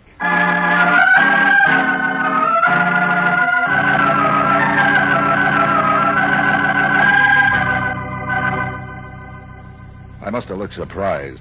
Hellman was pleased and mysterious. He kept prowling around the house, looking at books, up on shelves and behind the furniture like he expected to find Van Dyke's body there. In the meantime, he filled me in on the case. Van Dyke had been a heavy money operator in show business, sports promotions and such. He ran around with the mink and diamond crowd and did enough charity work on the side to build up a reputation for being a pillar of the community. Everyone was surprised when he turned up dead, including the police. Someone had shot him without leaving any signature on the job. The case had remained unsolved for almost a year. Of course, at the speed Hellman thought, he might have just found out about it. Now he was passing out hints the thing had grown hot again. I was checking through the evidence and file, and I ran across something we'd missed. Yeah, grand piano? Some stuff in a diary. Have you been messing around in these books? Is that why you're here? To borrow a book? The diary didn't make any sense at the time of the death, but we turned up a vag the other day who worked with Van Dyke and some of his underground connections. And now Van Dyke's the king of the thieves. Something like that. I put together the stuff this vag told us with some of the things in the diary, and it began to look like pay dirt. There's a book missing. Yeah, the Rover Boys, it's over your head, Hellman. Death in Herald Square, it's called. And don't play that innocent routine too hard or you'll tire it out. You're making about as much sense as a pig in a candy store. The vag tied this address into one of the clues. How do you like them apples? I wouldn't buy them at 10 cents a crate. Look, Bright Eyes, I don't like waterfront punks sticking their guns in my back in the dark. I don't like you messing in this racket. Are you unhappy, nervous, run down? I want you to keep your nose out of this, Scamper Novak. And if you think that's just a lot of breath, try me. Why should I leave this house just because you're having a nervous decline? Don't think I'm buying that routine about some guy hiring you to watch his clothes while they went flying. You got a lead in this murder, and you're trying to track it down. How much is the reward again? $10,000. Who said anything about a reward? Yeah, so that's why you're nervous. Keep out of this, Novak. I'm warning you. You're hot for the payoff. I should have known you wouldn't get up off your fat... I'm giving you one more chance to get out, Novak. I was hired to do a job, Hellman, remember? All right, wise guy. Come on. Open the closet. Your nose is itching. Open it yourself. Okay, Novak. See any men's clothes in there? Not in this year's style. Snap it up, Novak. Haven't you remembered by now that Joe Adams was a girl? All right, so the guy dealt me a joker. I don't mean I'm trying to crash your party. The dame who lives here is named Dodo Sandberg, and she ain't lonely. But you're going to be Novak, and soon. Dodo Sandberg. Maybe she'll come to see you in jail. You're not booking me, Hellman. I told you to stay out of this, Novak. You got nothing on me but a nervous twitch because you think I might beat you to that reward. I got nothing on you, except housebreaking. Come on down to the station. Deal me out. You want to argue? Hey, who turned out the lights? I'm getting to like that Adams or somebody. Stand where you are, Novak. Sorry, Hellman, I just remembered a date with $10,000.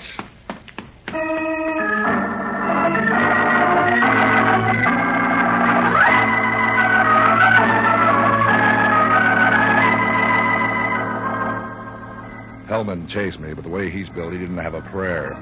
He hit the street, doubled around a couple of corners. I couldn't even hear him. When I got back my breath, I walked along for a while and tried to put what I had together. Any way I looked at it, one thing was clear. Joe Adams had played me for a country boy in some setup that had a whole lot more in it than showed on the table. I needed to see Adams to square that deal, but something Hellman told me seemed even more important.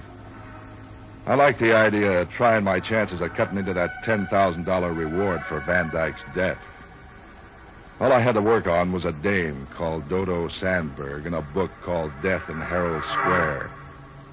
I looked at the clock and found I still had time to make it to the main library before it closed for the night.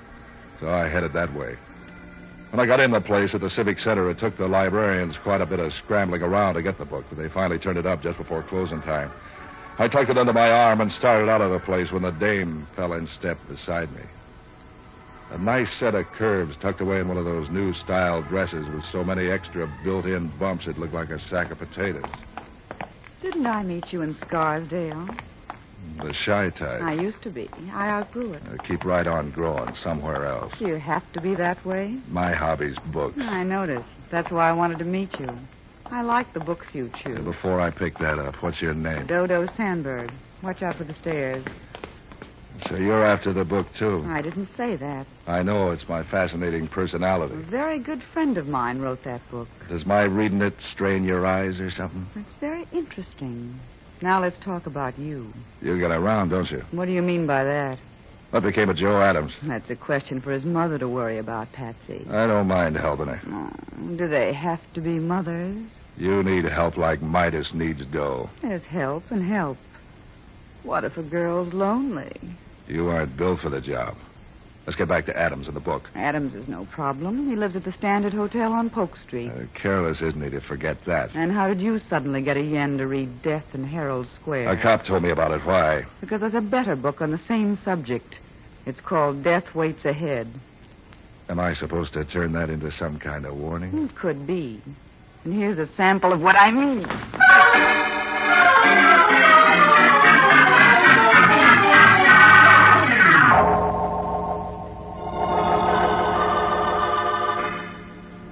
She worked fast and smooth as a piston.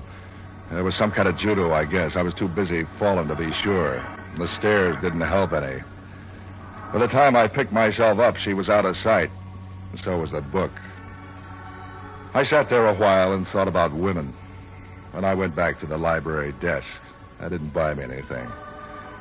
Seems they only had one copy of the book. It wasn't popular, they said. When I seemed anxious about getting a copy, they sent me to a bookstore on 3rd Street, which stayed open late. By the time I got there was nobody in the place except one of the hired help looking bored by the cash register. I asked him for the book, and he quit looking bored right away. He began to look nervous. He said he didn't have the book. He'd never heard of it, and they were closing anyway. Whatever the guy was, he didn't have a card in the Actors Union. I guess Crowley realized that as soon as I did. When I said I'd look around anyway, a curtain twitched in the back of the place, and he came out. A big guy with a nasty disposition. You could do better than that. Did someone send you to tell me how to live? You're looking for death in Herald Square? The word's all over town. You ought to be out eating something instead of nosing around where you're not wanted. You ever heard of the prisoner eating a hearty breakfast? That's a warning. You're third in line. Yeah? Who else is interested? A cop and a dame. You ought to team up and work it into 3-part harmony. When they warned you, they were just trying to act like bad news. When I warn you, it's certified. You don't look 8 feet tall. Put some meat on your skeleton. My name's Pete Crowley. Did you ever hear of me? I must read the wrong funny papers. You got connections around the city. You can say that about a sewer pipe. Something's making you twitch. Trot it out where I can see it. Dodo Sandberg tells me you got your nose up in the air over the Van Dyke killing. Does that worry you? I'm hiding right now in Mexico. What's the death's head routine for? Before you run to the cops with a finger, listen carefully. I picked up Van Dyke's rackets when he dropped them. They pay off very nicely. I like the way they're moving along.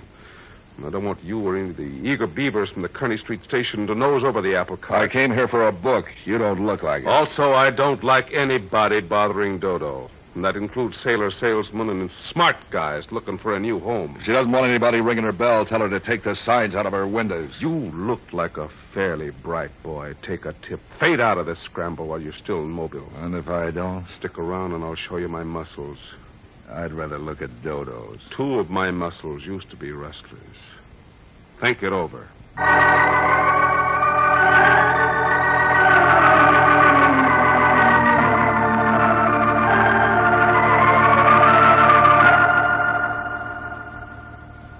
It began to look more and more like trouble, doubled in spades. I began to get the feeling if I planned to sit in the game anymore, it was time to start counting up the cards and seeing how the mirrors were placed. And the best guy for that sort of work was an old alcoholic friend of mine called Jocko Madigan. Jocko was a one-time doctor around town who gave up his practice when he learned that alcohol made him feel better even when he wasn't sick. Finding him was like taking a phone survey of the downtown bars. I pitched a strike at the fifth one I tried. At first, he didn't like the idea of moving, but when I told him I was phoning from a 3rd Street bar, he said he'd hop a cab. He came in while I was working on my second drink. Patsy, my boy, I'm glad to see you, both of you. Or is that only two heads? I could use to. That's an involved way of saying you're in trouble. Goodbye. Listen, Jocko. I got my foot in the door of a deal that might pay off big. All you've got your foot in is a dirty shoe, Patsy, and with your usual luck, you'll probably end up with Hellman stepping on it. He stepped on it already. Oh, he did? Good. How is the old walrus anyway? That's what I've been trying to tell you. I bounced into him tonight, and he was hot on the trail of the men who knocked off Van Dyke a year ago. They're safe. Hellman couldn't put his finger on a fire eater in a darkened room. What do you know about a book called Death in Herald Square? What do you know about the home life of the Macrocephalus pinebombix? As I was saying before thirst choked me off, some people collect seashells, some raise dogs, some go after goldfish or matchbox covers or pretty women, but not Patsy Novak. Oh, no. Patsy's different. Patsy wants to collect murders. Did you ever hear of the book? What book? You're talking too fast. Death in Herald Square. Van Dyke's murder ties into it somehow. Talk sense, Patsy. Things are blurred enough without you jabbering nonsense. Nonsense? I'm not on the right trail. Why have I been warned off 3 times already, including a threat from Pete Crowley? Are you asking me? Look, Jocko, there's $10,000 reward for the murderer. Well, why didn't you tell me that 10 minutes ago and avoid all this verbiage? Well, if you'd get your nose out of that whiskey bottle, you... Skip the greetings, son. Let's get on to the money matters. What do you want me to do? It's an old book. You know where to find it. I tried the library, but a dame called Dodo grabbed the dice. I know just how to get it. A friend of mine in the Panhandle has a small bookstore and home distillery. Listen, there's a Joe Adams fits in there somewhere. See what you can get on him, will you? Do go on. You fascinate me. Well, 2 other people were nervous about me since the thing broke. One is Crowley and the other is Dodo Sandberg. It seems to be tied to Crowley somehow. Can you get a check on him for me? For $10,000, I can get a count on the fillings in their teeth. Is this Dodo Sandberg pretty? Why? I want to know where you'll be in case I have to phone. So long, lover.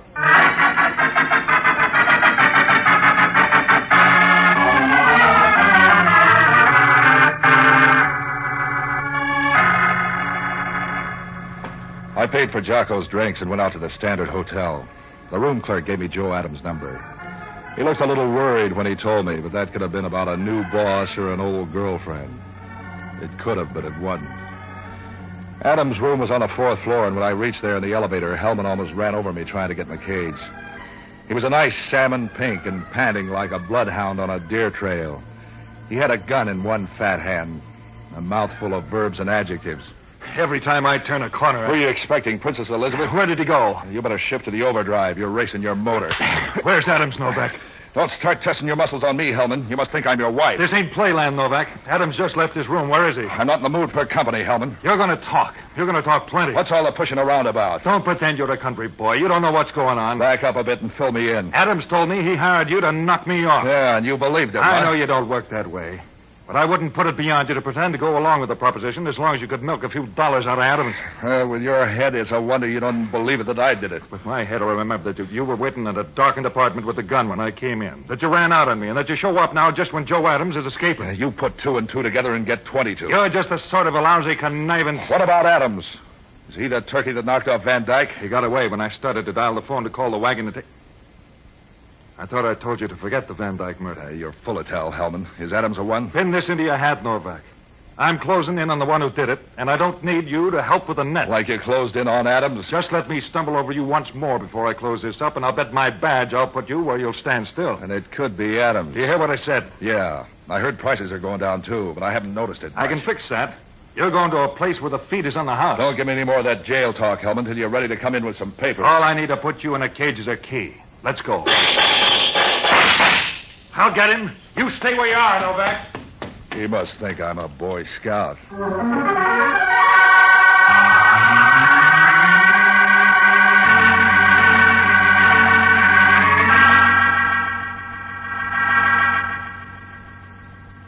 That was screwy. That was twice Hellman had tried to jail me, and twice someone had fixed a breakaway. Any way you looked at that, it still meant somebody wanted me in circulation for some reason. Unless you believed in good fairies, the reason wouldn't be nice. If I guessed hard, I could make it relate somehow to the Van Dyke killing. But all I had for a trail on that was 3 people being nervous in a hard-to-get mystery book. From the way Adams saved me from Hellman, he looked like a good man to know more about, and fast. I knew that after the gun work in the hotel, I'd have to find him somewhere else. The only other lead I had on him was through Dodo. I headed back to her place on Vallejo Street. When she opened the door, she looked like something to fit in a fireplace ad. She was wearing a negligee thin enough to roll up and stuff in a pipe. You bounced back fast. You grow on me. What do you want? Van Dyke's murderer. Who's Van Dyke? You're a stranger in town. You never heard of him. Come on in. I'm having coffee. Think you can risk drinking some with arsenic and all? I got a strong stomach. You're a nice-looking guy. You seem healthy. Why do you want to change? Your boy Adams likes to play tricks.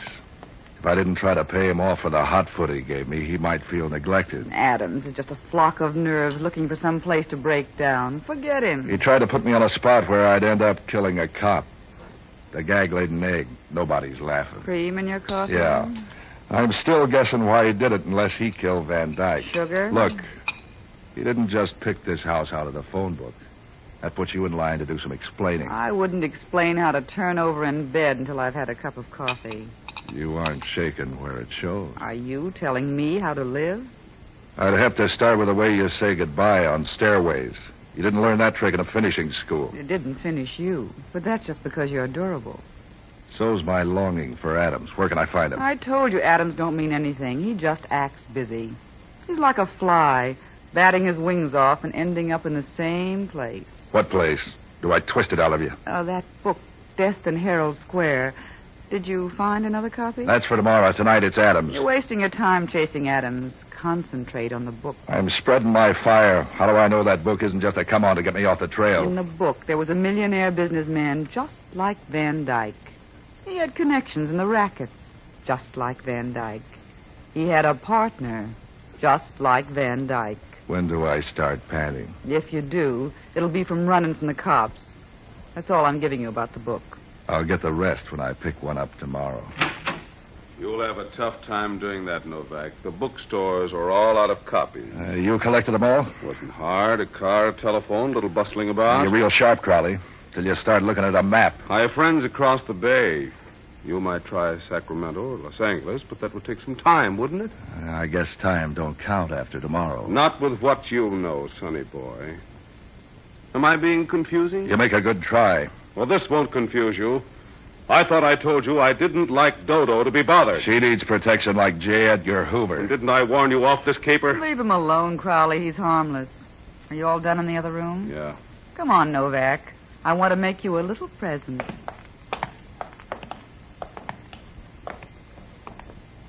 There are the books you've been looking for, with only a few pages missing. Yeah, Novak, you can have them. All 50 of them. They're a little scarred, baby, but they'd still make a nice gift. Send them to your friends for Christmas. If any of them can read. You sound like you're ringing down a curtain. That's right. After tonight, you just keep right on guessing. About who killed Van Dyke? No, baby. About how you're going to prove anything. Mind if we sort of run along now? As soon as the lady gets dressed?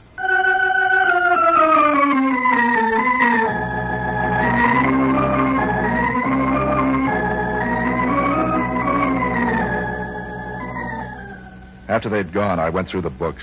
Page 187 was torn out of each one of them. I felt like a man in an earthquake. Something told me to run, but I didn't know where to go. Trying to make sense out of what I knew was like trying to put together a dropped cake. I wandered around the place till I found a drink. I was just lifting the glass when the telephone rang. Yeah? Who's ahead, you or the moral squad? Everybody's out in front of me, including Dodo and Crowley. Adams is out of sight. You aren't alone. Dodo and Crowley just went out the door. I said goodbye to them and $10,000. Was Crowley that big, or was it the girl? Crowley isn't worried, neither is Dodo. That leaves Adams. Oh, I ran down that book of yours. Crowley said he bought every copy in town. Every copy in the bookstores. My friend remembered where he'd sold one. My friend with the still. We borrowed it. By the way, Van Dyke wrote the book. Yeah? What's on page 187? Let's see now. Yes, a description of Van Dyke's double life on page 187 is a description of the front man, the gangster. A bad writing job. No wonder it didn't sell. Who does it fit? It doesn't fit anyone, Patsy. He only said that the person had a star tattooed on his chest. It's a horse. Now all you've got to do is to get them in a game of strip poker. Get them. They're all gone. It's still a good idea, especially if Dodo sat in. So long, lover.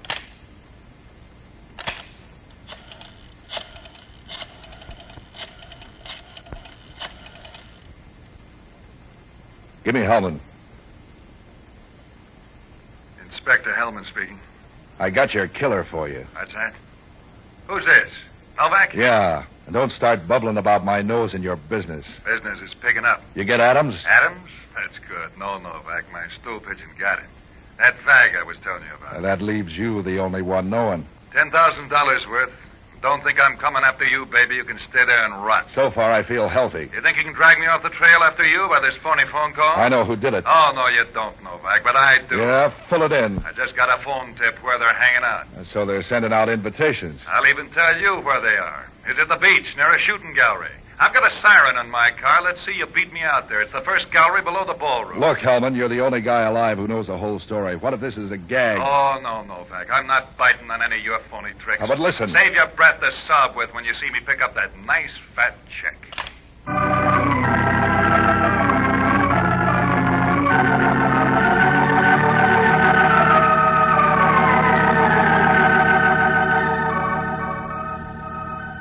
I thought a while, and suddenly the thing fell together like a winning poker hand.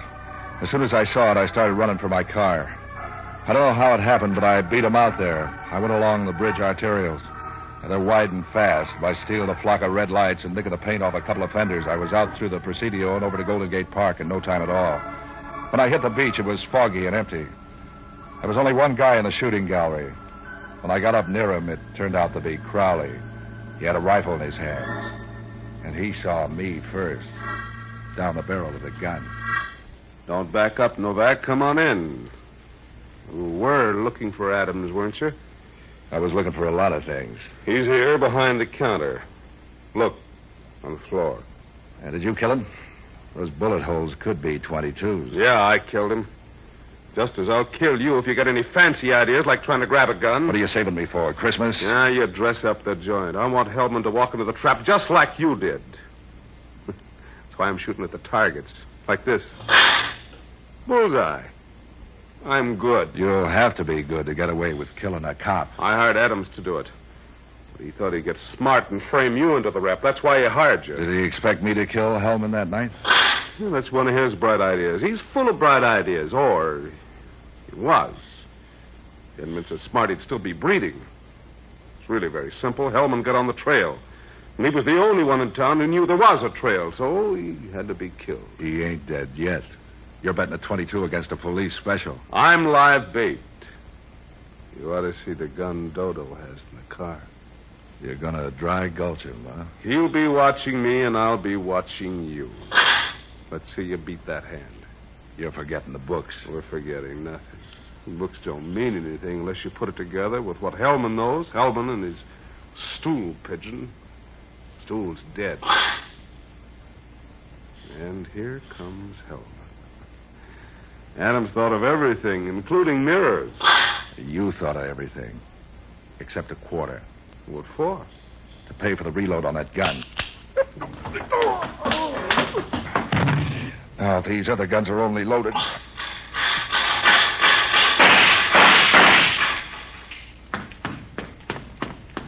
Hi, you win a cigar, Hellman. You got her. She'd have had me if you didn't spray the windshield. What was the deal? While you were creeping up on Crowley, Dodo was going to pat you on the back. Crowley? Where's Adams? He quit the game. Crowley helped him. Come on. Crowley's coming, too. Don't worry. He won't like these odds. What odds? 38 to 22.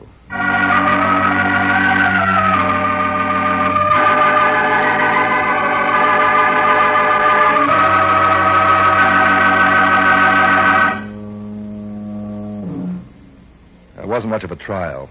Crowley got the gas chamber. I got $10,000. The tax collector took half. Jocko got some, and there was even some left for me.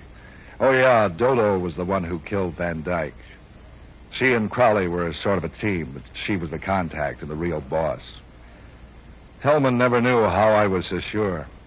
I never told him I thought it was a man, too, till Jocko told me about the killer being tattooed. After that, it was easy. That negligee of Dodo's only left one thing to wonder about. That was how she kept warm.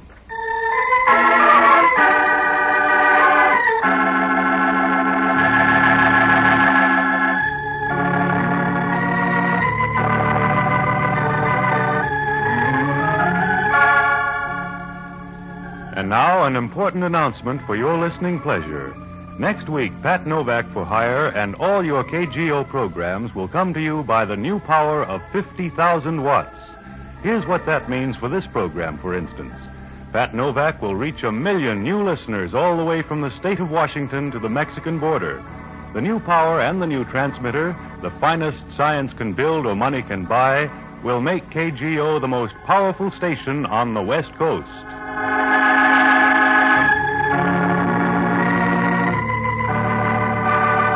This is ABC, the American Broadcasting Company.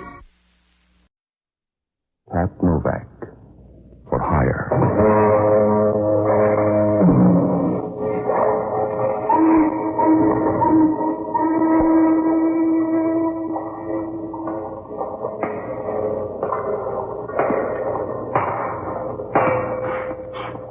Sure, I'm Pat Novak for Hire.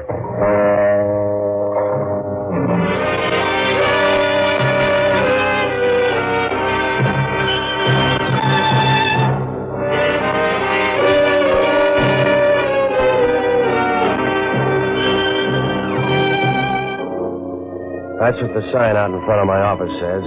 Pat Novak for Hire. It's about the only way to make a living down on the waterfront in San Francisco. Because around here, a set of morals won't cause any more stir than Mother's Day in an orphanage.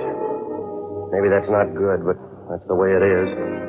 And it wouldn't do any good to build a church down here, because some guy'd muscle in and start cutting the wine with wood alcohol. All you can do is try to make the books balance, and the easiest way to do that is keep one hand on your billfold and the other hand on somebody else's. Oh, I rent boats and do anything else that'll buy a warm winter. It works out all right. It saves the government a lot of money. But if anything goes wrong, your trouble comes hard. It doesn't do any good to sing the blues, because down here, you're just another guy in the chorus. I found that out Wednesday afternoon. It started to rain up by Pier 19, and I knew there was a storm on the way. The bay looked flat and smoothed over. But you can say that for a lot of quarrels. So I closed the office and walked down to the barber shop for a shave. The barber lathered me up so I couldn't answer back and started to tell me how Dean Atchison ought to handle things. About 5 minutes later, somebody walked into the shop and started tapping my foot. He got tired of that and moved up to my chest. Hey, you listening? Hey. Stop pushing. That's my chest, not a buzzer. Are you listening? Yeah. What's on your mind? Hey, I want to talk to you alone. He's a barber. He won't listen. Let's go alone. All right, let's go. I'll be back in a minute. How do you like that? I got a 14 costume wife. He says... I want to hire you tonight. Will you do something for me? Not for friendship. I give you $200 to follow a woman. I've done it for less. Not this kind. Her name is Agnes Bolton. You'll find her at 7 o'clock tonight down at this bowling alley. Here's the card. Mm-hmm. Address is there. How do I spot her? Read it off an ankle bracelet? You won't have any trouble. She's a large woman, about 50 years old, with a reddish face. Well, that's no help. For 50, she sounds normal. Not Agnes. She couldn't pass for 90. She'll be playing in the last alley with a women's team called the Playmores. Yeah? You'll follow her out of the bowling alley. Somewhere along the line, she'll pick up a green leather bag. After that, I need your help. It doesn't sound like love. You'll go to the yacht harbor. Get aboard a boat called Seventh Heaven. I want you to have your boat ready and follow her into the bay. She'll leave that bag aboard some ship. I want to know the name of it. Now, is that $200 worth? Yes. I'll wait for you in your office. Contact me there and be careful. Is she that tough? No, but her friends are. With a figure like that, how come she's got any? They're holdovers. Now, just be careful. Yeah, well, it sounds easy at these prices. That depends on your luck, Mr. Novak. If it turns bad, you've been cheating.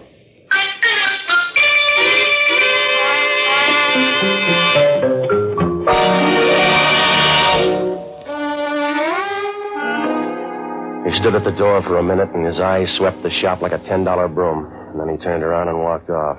Well, you couldn't tell anything from his face, and his smile was as smooth as a pound of liver in a bucket of glycerin. Well, after I finished, I went down to Pier 19, and I took the boat up to the yacht harbor. I tied up near the Seventh Heaven, and I started downtown to that bowling alley. It was ladies' night, and I stood against the back rail and watched the women bowl. Most of them were wearing slacks, and if I ever get a few bucks ahead, I know the right business. At least the demand is there. About 10 minutes after I got there, Agnes Bolton showed up, and I knew right away Max Hunter overrated her. She was at least 50, because you can't get that ugly without years of practice. She was wearing a green woolen dress, and her figure wasn't any worse than a bale of cotton somebody's cut the wire on. The fat hung down from her arms, and there was so much of it you knew even her bones were plump. And Max was right about her complexion. It was red and scratchy as if she used a bag of sand for cold cream. Well, I must have stood there about 10 minutes watching him bowl when the other girl came up. I didn't see her, but I felt her as she brushed up against me from behind. She leaned on the railing close to me, and when she started to talk, it was like grafting a hot iron onto your spine. You look sad, Mr. Novak. Is it the view? What are you, the repair squad? No. I want you to do me a favor. You do me one. Slide over. I bruise easy. Oh? Now, what's on your mind? I want you to do me a favor.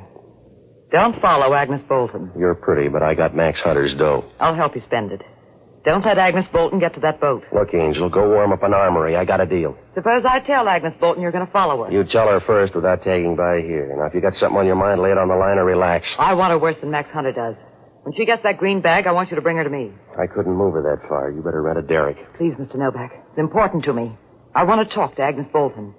I can give you more money than Max Hunter. You haven't got enough to cover, lady. You're talking about kidnapping, and that's a federal rap. The answer's no. You're sure? Unless you want to change the offer. I hope you make it, darling. I may. Don't bet your $200. It's bad to die broke. Is anybody that tough? Now it's my turn to brush you off. Go ahead and follow her, Mr. Novak. But I'll bet you have to roll her the last couple of miles. And unless you can prove it's an election bet, the police will cause you trouble. Well,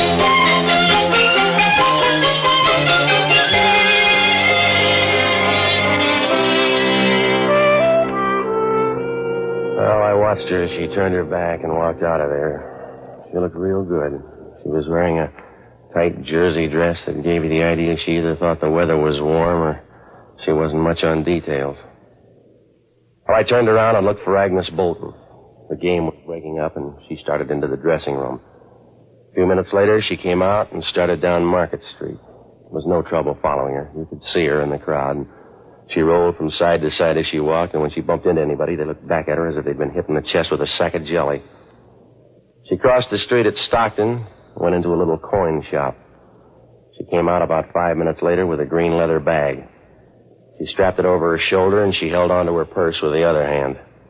At Powell Street, she got on the cable car up near the front. I moved up there to be safe. She looked heavy enough to tip a cable car uphill.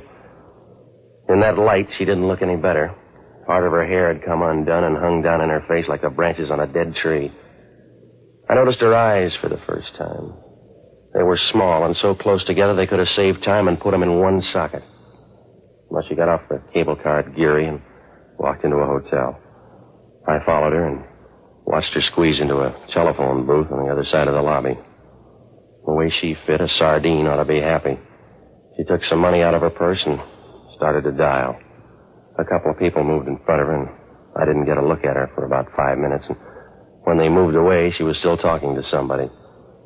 I looked up about 10 minutes later, and I knew something was wrong. Her head was pressed against the phone. She'd run out of conversation. I walked across the lobby and opened the door to get to the phone booth. She fell out as old as she'd ever get. There, hey, help me get her over the couch, will you? Yes, sir. Was she your wife? Look, she was. This is the way I'd want her. Her purse is spilled all over the floor. Sure is a mess. Yeah. She's some relative, huh? Look, mister, stop trying to pair us up. I was around when she tumbled out, that's all. Yeah.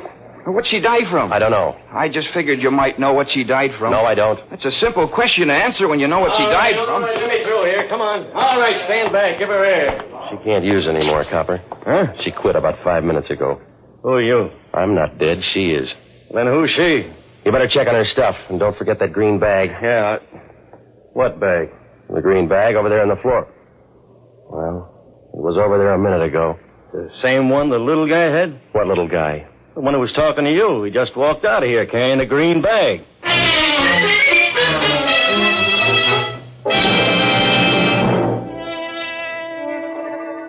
Well, I got out on the street, and the little man had just crossed Geary. He turned and looked back once, and I saw him melt into the crowd and disappear quick like the wake of a ship on a dark night. When I came back to the lobby, the copper was over by the couch making noises in his throat as if he was trying to eat a pound of cellophane. The manager of the hotel was wringing his hands and making little steps like a ballet dancer with a hot foot.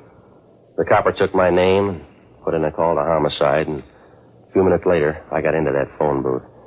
There was a number on the pad, and I took it down. It was Greystone 42961. Well, it didn't prove much, but Agnes Bolton wasn't out to prove much tonight. I began going through the phone book, but there was no Max Hunter listed, and when I called the office, nobody answered. I knew there was as much chance of him showing up as a second piece of butter on a 50-cent lunch. I ran down that Greystone number and found out it was an address out on Post Street. I walked through the lobby and out the side door. Some of the people were out of the dining room, and they looked mad because Agnes Bolton had died during the roast beef instead of later. Well, I walked down Geary to the Union Square garage and gave the guy my ticket. He started down the ramp for the car, and I stood there waiting. I must have looked lonely, because Hellman from Homicide shoved up near the cashier's cage and started over. He made his way through the cars, and as he squeezed by the last one, he looked like a sea lion.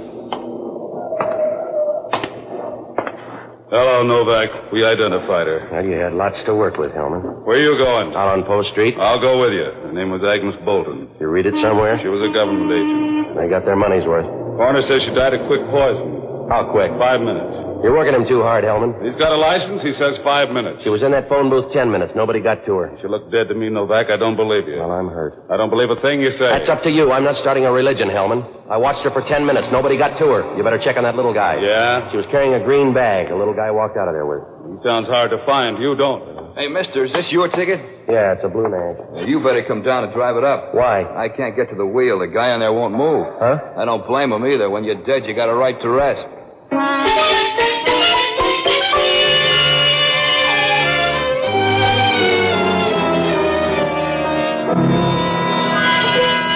Hellman stood there a minute, wiping his teeth with his tongue, and it began to sound like somebody beating the bathtub with a piece of steak.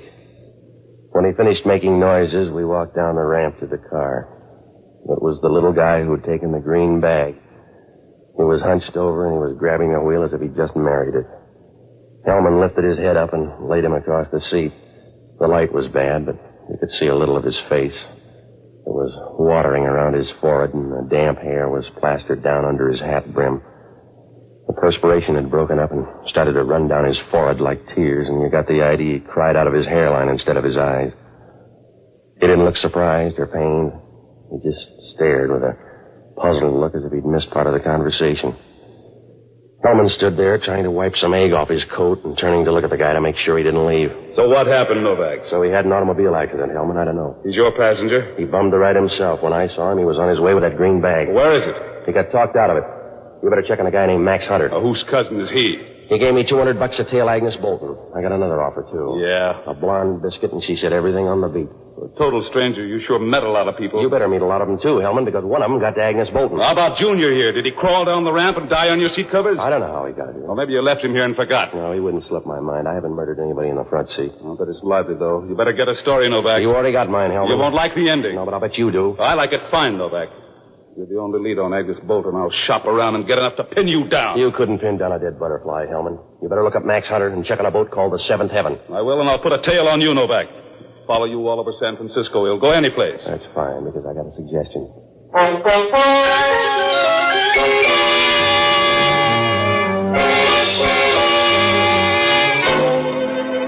As soon as Hellman left, I took a cab out to that address on Post Street, but it was a waste of time. I might as well have been peddling tip sheets in a monastery. There was a brown house on the corner, and there was a big curved window that stuck out from the rest of the house like a wart on the back of your neck. A toothy old man answered the door and said he didn't know Agnes Bolton. I was pretty sure he was on the level. He just kept nodding his head and rubbing the wrinkles on his face. There were enough of them there to bundle up and sell as a canal. I left no downtown again. On the way, I went by the yacht harbor, and the Seventh Heaven had moved out into the stream. Well, it was raining harder now, and the docks looked shiny as if somebody had given them a coat of egg white. Well, I had a couple of places to hit, so I looked up Jocko Madigan. He's a good guy who never learned that if you keep your foot on the bar rail for 20 years, it'll do more good for your arches than it will for your brain. I finally found him in the hunt room of the Bellevue Hotel. A drink for Mr. Novak. Something to take off the chill. No, I don't want to drink, Jocko, and you've had enough, too. I refuse to shiver to death, Patsy. I'd look terrible with a blue face. Will you stop drinking, Jocko? I hate whiskey, Patsy, but I'm drinking tonight with a purpose.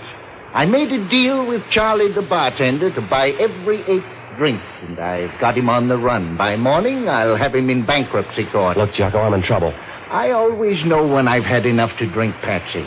When I tilt the glass up, the rim rubs against the bridge of my nose. It's a sort of safeguard, so that when my nose begins to break out in blisters, I know I've had enough for the night. Will you listen? Patsy, you sound like a young girl coming home from boarding school. You'll never be on the right side of things. You'll always be in trouble because you're a bad citizen. You're a shabby half-step in the march of progress. All right, Jocko. You don't know the difference between good and evil. For you, all of human endeavor is a vague blur in high heels, and your vocabulary is a few gutter terms sandwiched in between yes and no. You'll never be any good, Patsy. Yeah. You might as well try to recapture melancholy or ventilate a swamp. You haven't a chance, Patsy. You'll never be any good. Are you all through, Jocko? Yes, if you're going to be touchy. Hellman wants me on a murder rap. Yes? Some tubby woman died in a hotel lobby. Sounds like his mother. She was a government agent. I followed her in there. Patsy, you've got to start trusting the government. I was paid to follow her, but she ate some poison somewhere along the line. That's the trouble with food. I got hired by a guy named Max Hunter. Look him up and resign. That's the best way out of this thing. I don't know where to find him. And I think that Max Hunter's a phony. Oh, you gotta help me. Yeah? Now, he gave me this card. His prints must be on it. Check it down at headquarters, will you? Find out if he's got a record and then tag by my place. Yes, I better have a drink first. There's an ugly taste in my mouth. I think it's saliva. Will you hurry up, Jocko? All you do is drink. That's all I have left, Patsy. I'm too young to die and too old to do almost anything else. Yeah, sure. It's true, Patsy. When you get to be my age, most of the quiet pleasures are fattening, and most of the active ones would kill me. Good night, lover.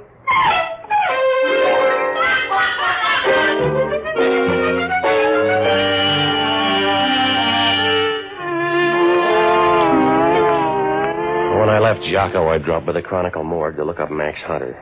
There was nothing under Hunter. I looked through every Max from Bear back to Beer Bum, and I couldn't find a thing.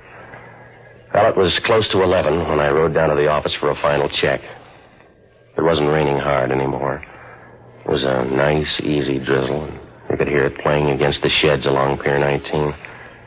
It sounded quiet, almost private, like the sound a woman makes when she runs her fingernail up and down her stocking.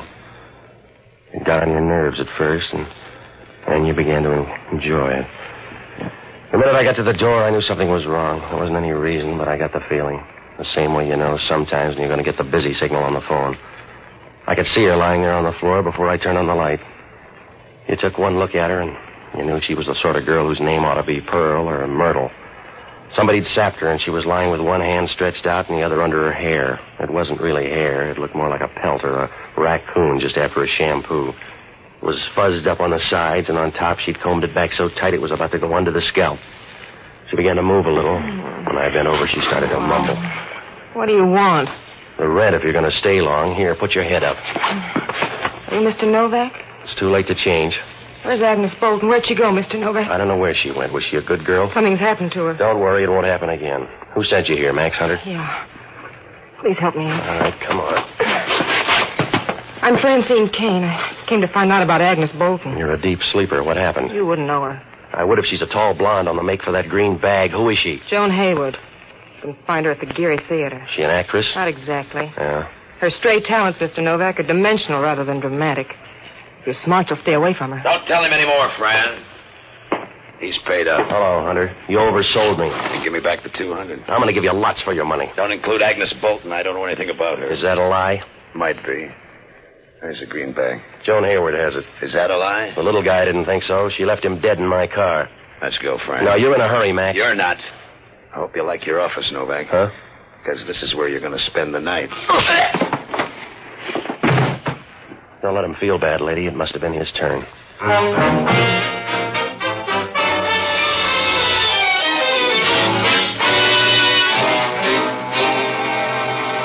When I left, he was crumpled up against the desk, and she was staring down at him as if she forgot to water the plants. When I rode by the Geary Theater, it was dark, so I looked up Joan Hayward's address. When I got out to her place, I knew I'd made a mistake. The landlady clutched her bathrobe like a bar of solid gold and told me Joan Hayward left the house 10 minutes ago. There was a cabbie at the corner, and he said he dropped her at the Gold Bar Club a few minutes before. I got down there about 1 o'clock, and Hellman was wandering around, stopping every few feet as if he expected to hear something. The bar was dark except for a light over on one side, and over near the jukebox, Joan Hayward was stretched out as dead as a deer on a fender. At first, Hellman didn't pay any attention when I walked in. I stood there for a while and looked at Joan Hayward. She still looked pretty, except in the dim light her skin looked coarse and reminded you of a piece of felt that was almost worn out. But the rest was all right, and Hellman came over for another look. What did you forget, Novak? My black tie. How'd it happen? The bar was closed. Where were you? Crawling out from under your thumb. Yeah. We're going to keep that coroner. It was quick poisoning. Yeah. We found a needle in her coin purse. She didn't know about it and ran into trouble when she started to call up. You better find this guy, Max Hunter. That's going to be hard. Yeah? There is no Max Hunter. Does she believe that? Your Schicker friend came in with a card. We went over the fingerprints. They belong to Jackie Wren. He's wanted for espionage. For more than that now, Hellman. Maybe. Where have you been? Look, Hellman, stop needling me. I won't go on the block for her. Don't you like her? I got an alibi you can't break. I've been all over town. Ask your tail. Ask your tail where I've been. That won't get it. Huh? He reported in at 11:30. You got the wrong idea, Novak. You don't rate overtime.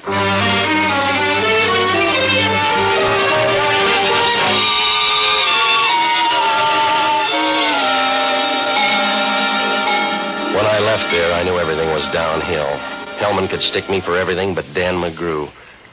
My only out was to find Jackie Wren, but you can't ring that many doorbells in one night. I went through the book, but there was no Jackie Wren or Max Hunter listed. I went home to get some sleep, and if they turned Gabriel loose tonight, it was all right with me. Jocko called up about 9 and said there was still no trace of Wren. Well, some mornings you can't trust yourself with a razor, so I got dressed and went down to a Greek's on Geary Street for breakfast. The murder was all over page 1, but there were so many pictures of Hellman you couldn't tell who was dead. I was about halfway through breakfast when I noticed the story down in the corner. A girl named Toni Pritchard had been found dead out in the marina. The story said everybody liked her. The police didn't have a lead, and they couldn't find a reason. It seemed kind of funny, but when I got to the last paragraph, I began to wonder. It said she was employed by the Musitone Company and worked the late shift as a switchboard operator. I wasn't sure, but you can't pass the dice when you only got $1 left, so I jumped down to see Frank Lupo.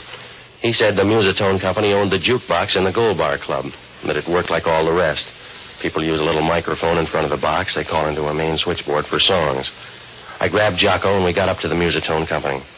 The guy in charge said, sure, they recorded some of the talk just to check on the girls, and sometimes the girls did it just for laughs. Well, we started through the recordings, and about half hour later, Jocko rolled a 7. No, Patsy, they're all old ones. Try this.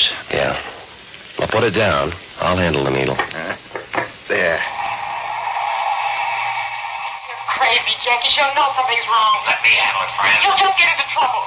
I don't want you to get into trouble, Jackie. Will you let me worry? You get back to the hotel. I'll meet you at the Kenwood right after. It's too late. She's coming now. I came down as soon as you called, Jackie. You made a mistake, Joan. It's one time you shouldn't have hurried. That's enough, Jocko. Let's get up to Kenwood. Why don't we think it over a while? Put the record down and come on there at the Kenwood. You heard the shots? That's what I'm worried about. If that fellow's any kind of a mechanic, he's had time to reload.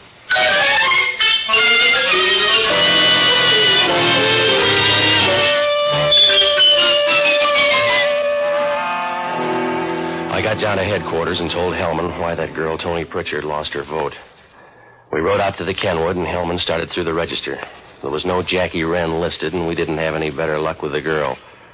I briefed the desk clerk, and he said he thought there were 2 people in the hotel who looked like that, but he didn't know their names.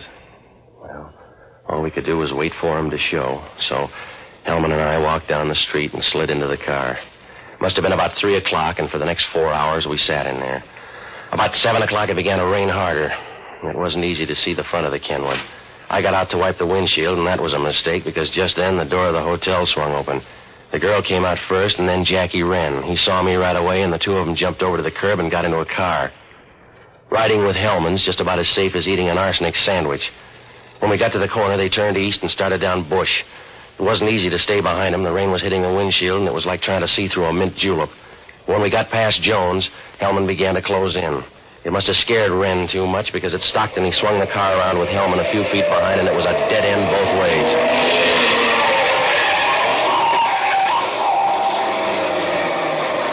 You can't get out now. Open the door. Yeah. There he is, over to the wall. Over here, Hellman. He'll go down that embankment on the other side. Well, he can't. It's too steep. Stay on this side. Can you see him? No. But he's around, I think. You got a chance now, Wren. Come on out. I don't like you that well, mister. Over there by the embankment. Can you see the girl? She's with him. Over to one side. Move up in front. Oh, you're confused, Hellman. I pay the taxes. It's gonna hurt from now on, Wren. I'm coming over. I hope you make it, copper. All right, copper. Unless you want a medal, I'm through. You don't need the gun, then. Get rid of it.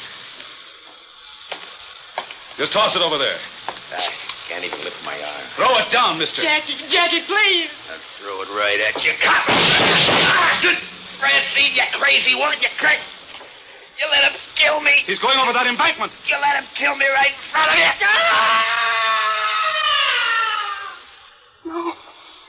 No, Jackie. Please, Jackie, I tried to stop you. Jackie.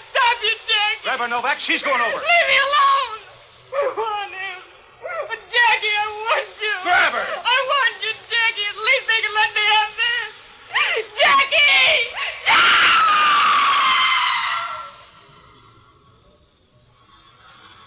A long way down. Yeah. Too bad her name wasn't Jill.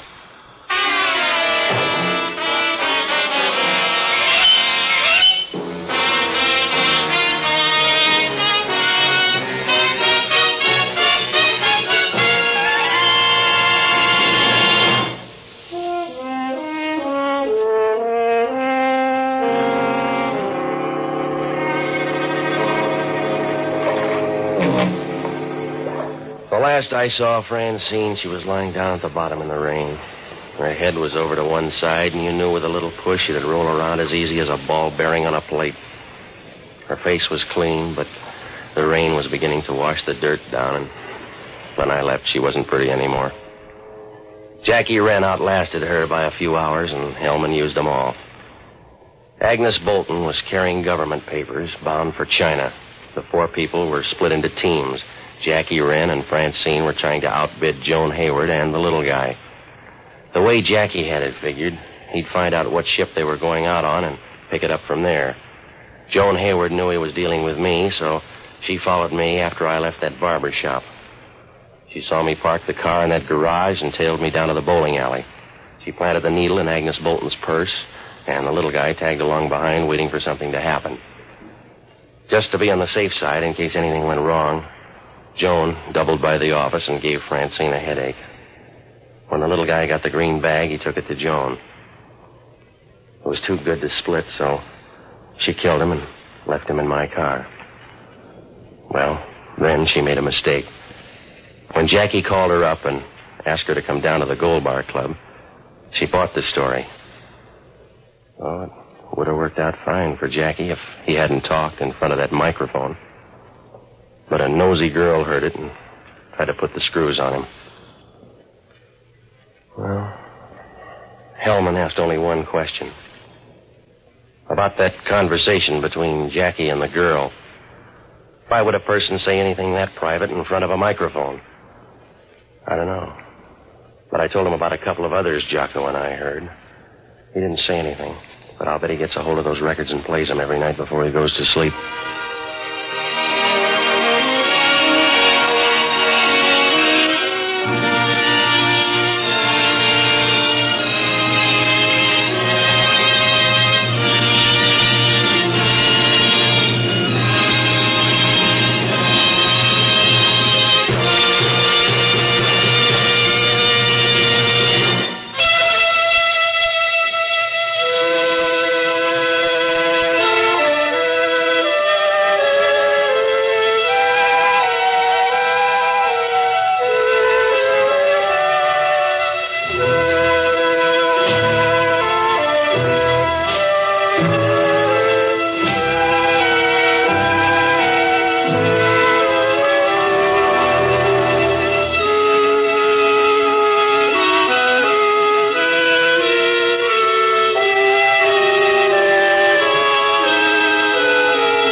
Sure. I'm Pat Novak. For hire.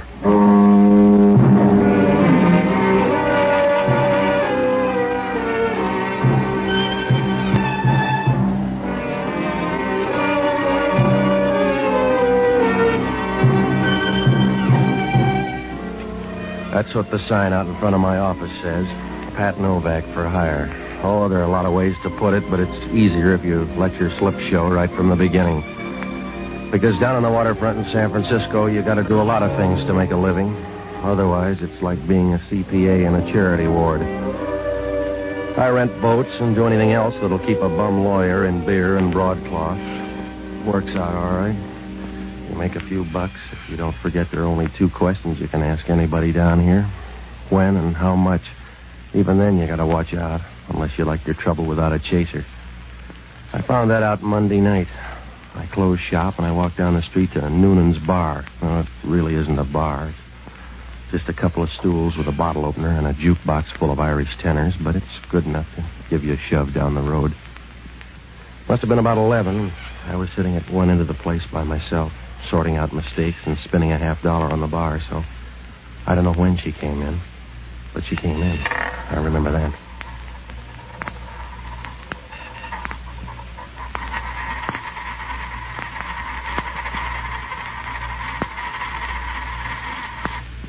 Does it always come up heads? If you're lucky.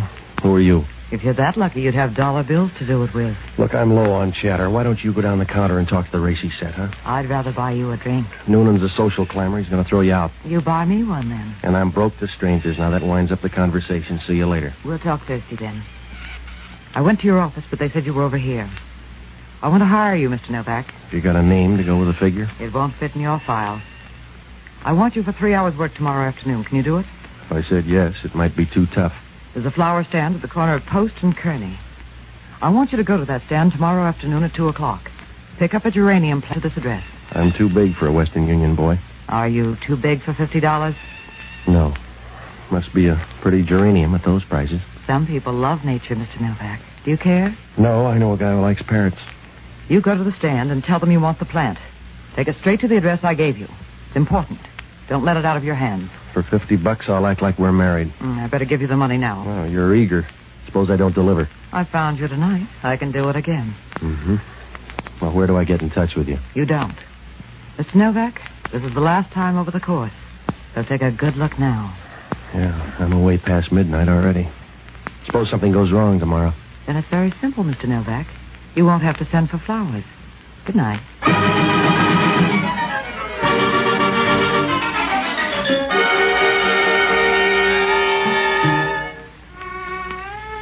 I watched her as she turned and walked out the door. She was wearing a flowered print dress, and as she walked, the roses kept getting mixed up with the daisies. She walked with a nice, friendly movement, like the trapdoor on a gallows. As she reached the door, she turned and smiled once, as if she knew the $50 was just for laughs. I scooped up the dough before anybody could see it, because at Noonan's, everybody gets broke in one motion. I left a few minutes later, and I went home to bed. I dreamed real good on $50, so I felt good the next afternoon when I got to the corner of Post and Kearney. The flower stand was there, all right, and I leaned against the storefront to watch the guy for a while. Maybe I should have known then, because right away I got the idea he didn't know what he was doing. But you can say that for a lot of senators. So I let it ride. When the jewelry store clock across the street said 2 o'clock, I walked up to him. Can I do something for you? Yeah, give me a geranium plant. What kind do you want? Big one, a small one, I don't care. It's 2 o'clock. I'll take that kind. You want a geranium? Look, it's going to get dark. You got that long to argue? Here's the one you want, then. If you say so. You want to wrap it? No, it's all right. You carry it that way. Well, I'm going to look real funny walking around with a handful of geranium. Why do you want one, then? Uh-huh. I see. You don't feel like talking about it. No. Just take it and be happy. Yeah. How much? Nothing. Doesn't cost a thing. Suit yourself. You won't make much dough that way. I'll make even less talking to you. Just take the plant and be careful. Oh? How do you know what I'm going to do with the geranium? I don't, mister. Some people eat them. Just be careful and goodbye. Well, the way things were going, Post Street began to look like the main drag in Casablanca. I watched the guy fumble around with a customer for a minute, and then I crossed the street and started up toward Union Square. The cop gave me a kind of a funny look when he saw the geranium. He smiled as if he thought I had a pair of dancing sandals in my coat pocket. About halfway up the block, I stopped to look in an art store. Right then, I noticed the guy with the cane for the first time. He was standing near me, looking in the other window. He was a little guy and kind of wrinkled and bumpy. His skin looked like a cucumber full of powder. I started up the street and pulled in at a bookstore. He stopped, too, and I knew he was following me. When I got to Stockton, I turned left and walked toward Geary Street. Halfway down, there's a little street called Maiden Lane. Oh, it sounds gentle, but so does Vesuvius when you say it fast. I just started to cross when a black Nash pulled away from the curb. Some dead relative must have put in a good word for me. Hey, over here! Hey, pull him over! Hey, over here! You all right, mister? Yeah, I'll do, I guess. You're lucky you're not dead. Yeah, we're all that way. Give me a hand, will you? Oh, thanks. That car came out of there and hit you on purpose. You're lucky you're not dead. All right. I owe the house a free roll. This lady here took down the license number. You want it? Yeah, thanks. You sure you're all right? Yeah, I'm a slow bleeder. I dropped a plant somewhere around here. This it? This red thing? Yeah, that's it, thanks. Didn't even hurt the plant. That's something. You know, when I saw that car come out of there and hit you, you know what I thought about you? That fella's lucky he's not dead. Yeah.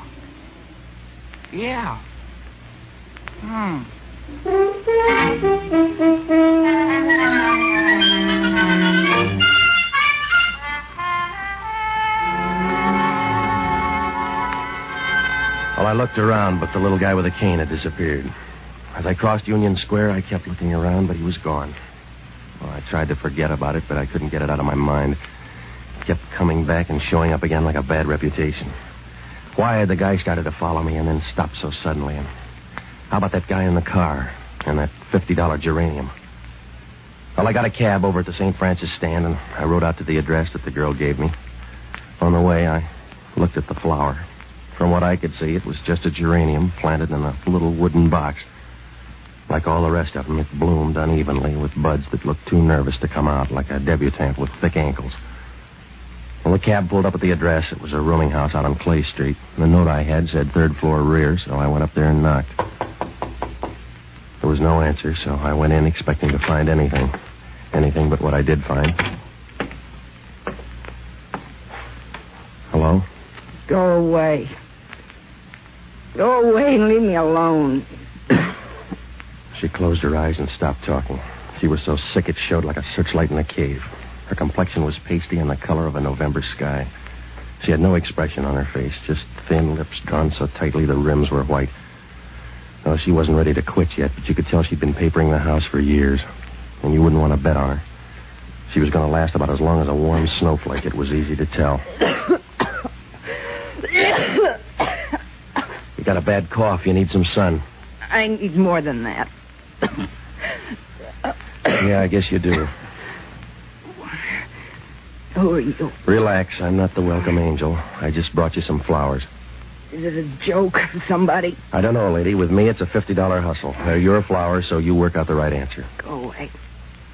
Go away, please. You want the flowers? You brought them for me, didn't you? Leave them and go away. Well, it's just a geranium. I'm going to leave it on the table. Why'd they send you? My reason was $50. Did you come to hurt me? I don't know. Do you rate it? Oh, I'm too tired. You couldn't really hurt me, could you? Oh. Thank you for coming. Thank you for your kindness. Sure. If that's what it is, you're welcome.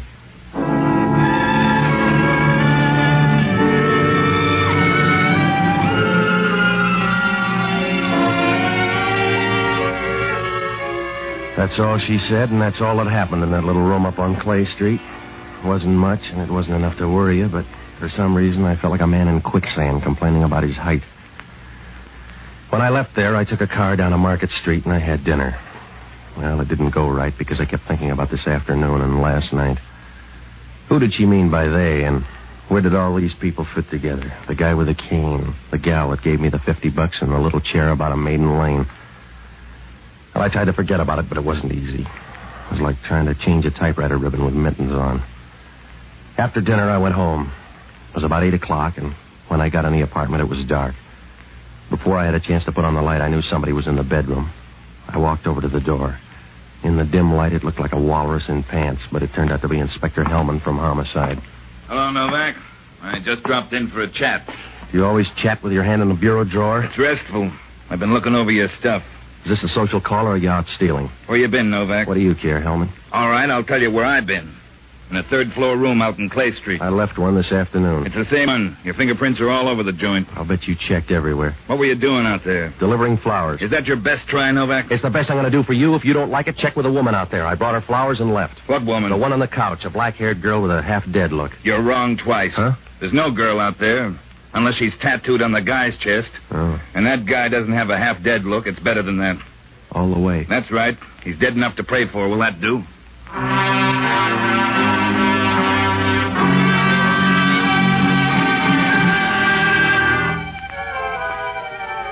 Hellman's sleeve so full of fat, I didn't expect anything else up there.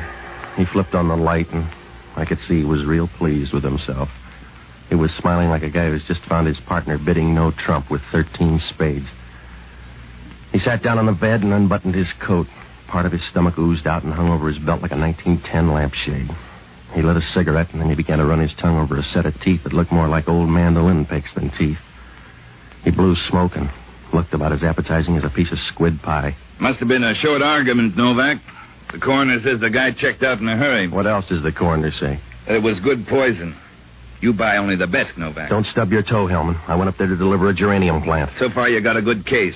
The guy was poisoned with a spring needle, hidden in that geranium box. Who was he? He didn't say, and there wasn't any identification. Do you want to help? I don't know, Hellman. When I was there, we were doing Camille. Some ghost woman was dying on the couch by inches. It was her room. You better check. We did. The room was rented 10 days ago by a man named George Langley. The landlady says there's never been a woman in the room. That's what all landladies say. Wake up, Hellman. I stood there and watched her shake like a dust mop for 10 minutes. You can follow up on her and then check that florist stand at Kearney and Post. What do I check for, boll weevils? He's the guy that gave me that geranium plant. We'll check. I want you down at headquarters by midnight tonight, Novak. You can talk to yourself till then. After that, you talk to us. I'll make it up from here on, Hellman. You don't like it the other way. Suit yourself, Novak. You know when you're due.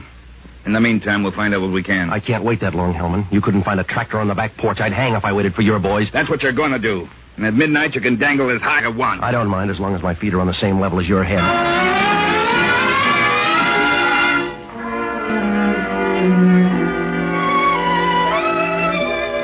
When Hellman left, I sat down to try to piece things together. I knew everything was there if I could just shove it into place. It was like trying to swap an egg beater for a mixmaster. I was pretty sure there was something about that geranium plant I should remember. One little thing that threw everything else out of focus. Well, I finally gave up. I was $50 ahead and one murder rap behind. Depends on how you like your fun. $50 is all right, but the pleasure's limited. Like giving somebody a hot foot in an ammunition dump. If I was going to drag the town, I needed help. So I looked up the only honest guy I know. An ex-doctor and a boozer by the name of Jocko Madigan. Oh, he's all right for a guy who thinks people with steady hands are lazy. I finally found him in a little tinsel joint on Mason Street. It was high class for the neighborhood. The smoke was only a week old, and they had a cigarette girl.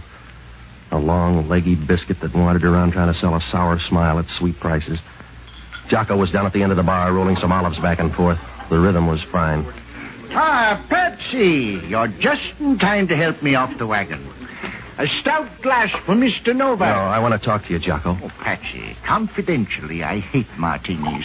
I just drink them for the vitamins.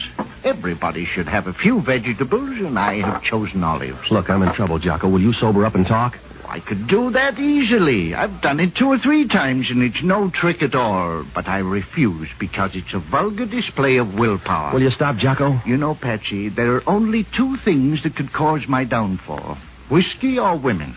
I'm not particular. You find a nice old widow, and I'll quit this stuff. All right. Some plump old party with a memory as vivid as my own. Preferably somebody rich enough to convince me the lines in her face weren't put there by worry. Oh, stop it, will you? Patsy, I'll allow you to motivate my descent, but I will not permit you to bring it to a halt. I apologize for interrupting. Go ahead. What do you know about flowers? Oh, I think they're pretty on a woman's shoulder, but I suppose that's mixed devotion. Why? Well, I'm going to need your help, Jocko. There's a dead guy out on Clay Street, and Hellman's campaigning for me. How do the flowers fit in? A geranium plant. The guy was poisoned with a needle in the box. I took the plant up there to a woman. Oh, a clumsy approach. Why a geranium plant? It's a mixed-up story. I got hired in Noonan's bar to pick it up this afternoon at Post and Kearney. I got gumshoed all the way up Post Street and hit by a car at Maiden Lane. You looked bent when you walked in. I took it out to this address, and I gave it to a dying woman. Now she's disappeared, and Hellman's after me for the dead guy on her floor. Oh, I need some help, Jocko. I got to find a way out of this. Well, you passed up a golden opportunity when that car hit you. That's one of the places you come in. Now, here's the license. I want you to hop down and check the registration, will you? What is? Find out who runs that flower stand at the corner of Post and Kearney. Now, if you get back in time, I can check tonight. Tag by my place. I'll either be there or I'll leave a message. Where are you going? To find a woman. That seems like a peculiar way to handle a crisis. Well, I gotta find the gal that started me out on this. Patsy, I wish you'd forget about women. And I wish you'd forget about whiskey. Yes, we both have our problems. Except I enjoy one safeguard that you don't. At least I can look at the label and tell how old it is. Good night, lover.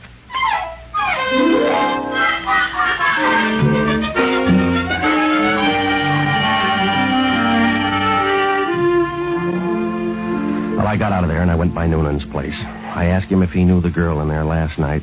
He said after 45, a man forgets about a woman's face, so I checked that lead off and started on the other girl. I hit all the cab stands out near Clay Street, and I finally found a hack that picked her up. It was about 4 o'clock, he said. She had luggage and rode over to Janet Street on Telegraph Hill, but he couldn't remember the address at the best rates in town, so I checked off that one, too. From here on, it was going to be a rough ride. I didn't know where to dig. I might as well have been out looking for a stick with one end. Well, I could try one more thing. I went by to search the Clay Street joint.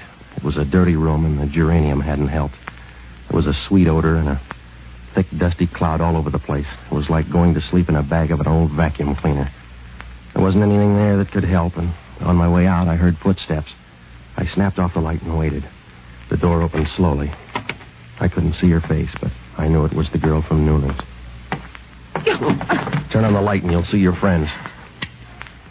Well, Mr. Novak. Sit down. Let's talk. In here? Why don't we drop by a gymnasium and get some fresh air? We can start with your name. It's Evie. Say your piece, Mr. Novak. I've run out of $50 bills. Yeah, that's the way it is with my patients. Who killed the guy? I don't know, Patsy. I can narrow it down to one county for you, but after that you'll have to do your own sorting. The police think I did it. Maybe you did. You look big enough to carry the load. I don't care, Patsy. I'm not going to weep. I've got about 3 tiers left, and he isn't high enough on the list to rate one. Who was he? And how'd you find out he was dead? There's generally a dirty rim in the wash bowl. His name was Charles Dowd. Don't worry about him. He was a small-time guy who set the fast music. Well, I'm going to worry about him because Homicide's worried about him. Then worry in a calm way, Patsy. If you do it that way, I'll help. Sit down. Now, look, lady, you better help out or I'll lose your teeth for you. Patsy, you're tough. And everything, I guess. Who runs that flower stand? It wouldn't help. When he gave you that geranium, there was nothing wrong. For $50, there had to be something wrong. It wasn't full of poison. I know it was in there, and it wasn't poison. Somebody made a switch up here. What happened to the girl? I don't know. Relax. You're going to use up all that nice energy. Look, sis, you can haul in those long legs and give me some answers. I'm going to haul them in long enough to ask a few questions. My turn now, Patsy. Back over toward the door. You can talk on your way. Yeah, you look good with a gun. You made a deal with George.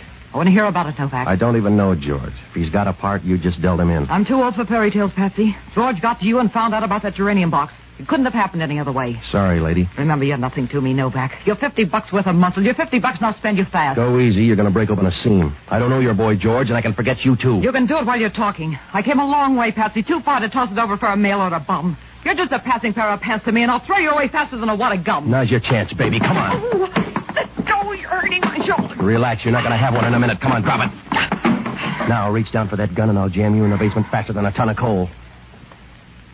All right. Now, let's hear you talk.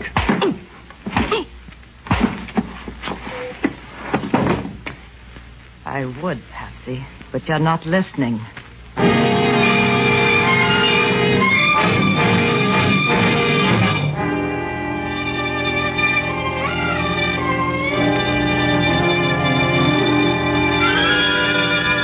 That's what happens when you don't watch the door.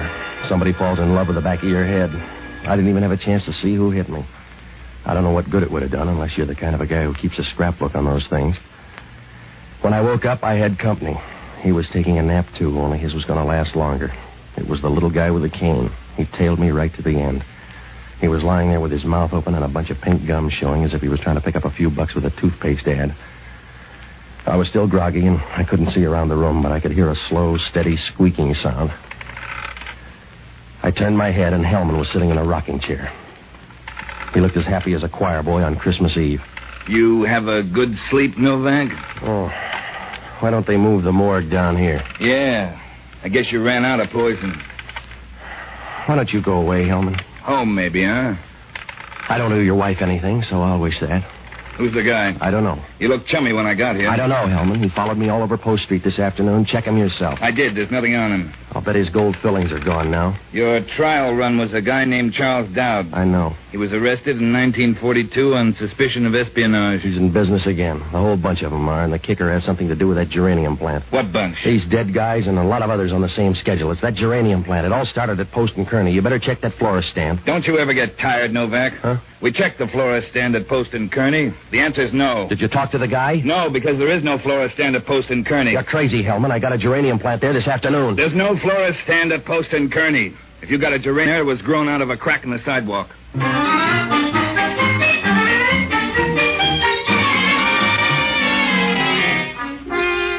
I left Hellman standing there over the dead man.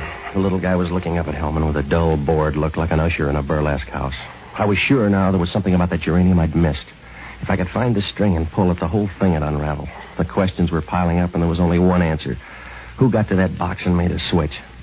Well, it was close to 11 when I got back to my apartment. Jocko was in the kitchen working on an experiment. Ah, Patsy, I'm drinking to your memory. I'm making up for cheap booze with extra sentiment. What'd you find out? You were mixed up. There is no flower stand at Kearney and Post. Now, look, I've been through all that once. It was Post and Kearney. I couldn't have made a mistake. Oh, anybody can confuse a street. It can be done easily. I once confused two whole suburbs. Yeah, all right. I boycotted a bar in Alameda for months before I found out they gave me the Mickey in San Carlos. Now, look, I know what I did, Jocko. Maybe the flower stand moved. Maybe it was never there before. But today it was at Post and Kearney. How about that license number? The car is registered in the name of George Langley. Who's he? He rented the murder room, and he's mixed up in a switch on that geranium plant. What kind of switch? I don't know. But whatever it was, George did it. When it left that stand, there was something else in it besides a poison needle. Everybody knew it. The girl and the little guy with a cane, and probably the guy that drove that car. They switched plans? No, they changed. Yeah, I guess it could have done that too, huh? Was the man with the cane behind you when you got hit by the car? Yeah, I think you're right, Jocko. He wasn't trying to kill you. In the confusion, the man with the cane switched plants on you. Oh, Jocko, you're an angel. I'm going to do something for you someday. You already have. I charged this bottle of whiskey to you. Yeah, Novak talking. I got news for you. Mine's good, too. That poison needle plant was engineered by the little guy with a cane. We identified him. His fingerprints match an espionage agent called George Langley. Well, he was due any minute. There's nothing else on him except he lived in a place up on Janet Street. So it happened that way. Huh? That's where the other geranium is, Hellman. You better get up there before they ring down the curtain. That other plant's going to draw all the boys and girls. What does that prove? Nothing, except you haven't got any business bothering a flower unless you're a bee.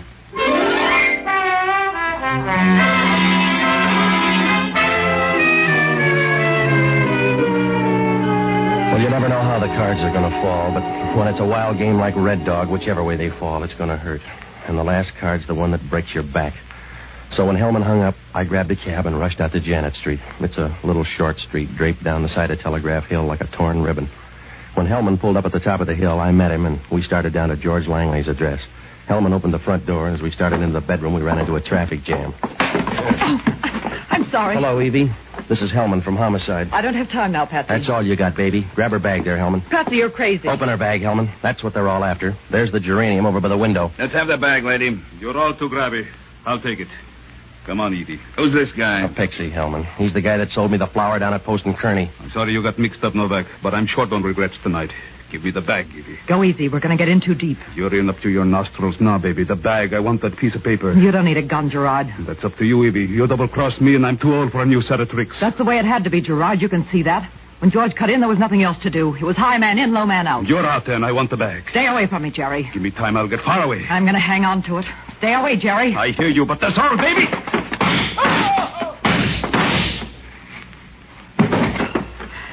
Give me a hand, Patsy. You're going to need more than that, Angel. Help me to the couch. Sure, come on. There you are. Thanks, Patsy. You didn't owe me that. I can't take it back now.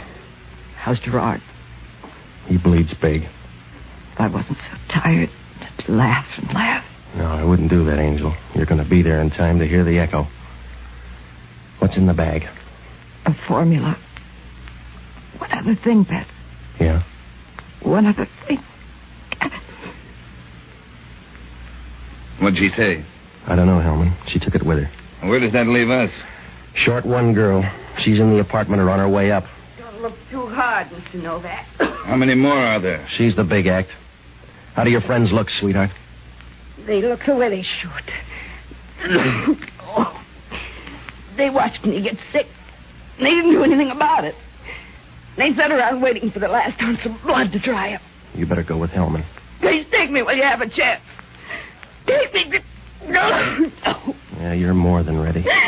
Oh, I think they look wonderful. They let me work for years.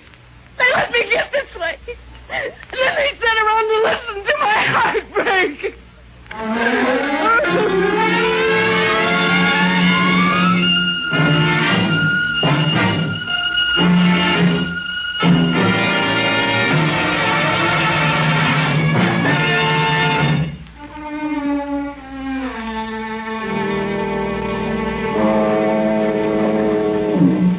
Well, I don't know why, but Hellman was confused. He finally got the story off the girl in a hospital bed. All 5 of them had worked together once, gathering government information, but when the big order came, double-cross set in like an epidemic. They were out after a formula.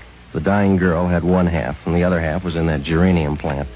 It came off the boat and went to that phony flower stand. Evie and Gerard were afraid to deliver it themselves, so they hired me to do it. The sick girl was in on another frame. She tipped off Langley, and he worked that hit and run with Dowd, only he forgot to tell Dowd about the poison needle. When Dowd was dead, the girl checked out for Langley's place. Between them, they had the formula, but they got into beef, so she killed him. She came back to plant a phony lead for Evie, and that's how I got sapped. Evie tumbled and headed for Langley's place. When she left, the girl planted Langley next to me in that room and then went back to watch Evie and Gerard in that overtime match. I guess she was too sick to care one way or the other. Well, Hellman asked only one question. How come 5 such bad people ever got together in one shuffle? I don't know, except most people are full of a lot of good and a lot of bad.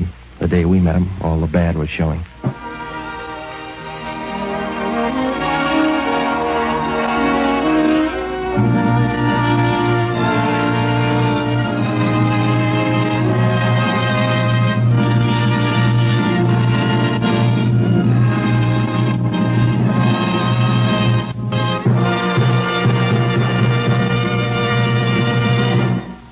The Armed Forces Radio Service has just brought you Pat Novak for Hire, starring Jack Webb.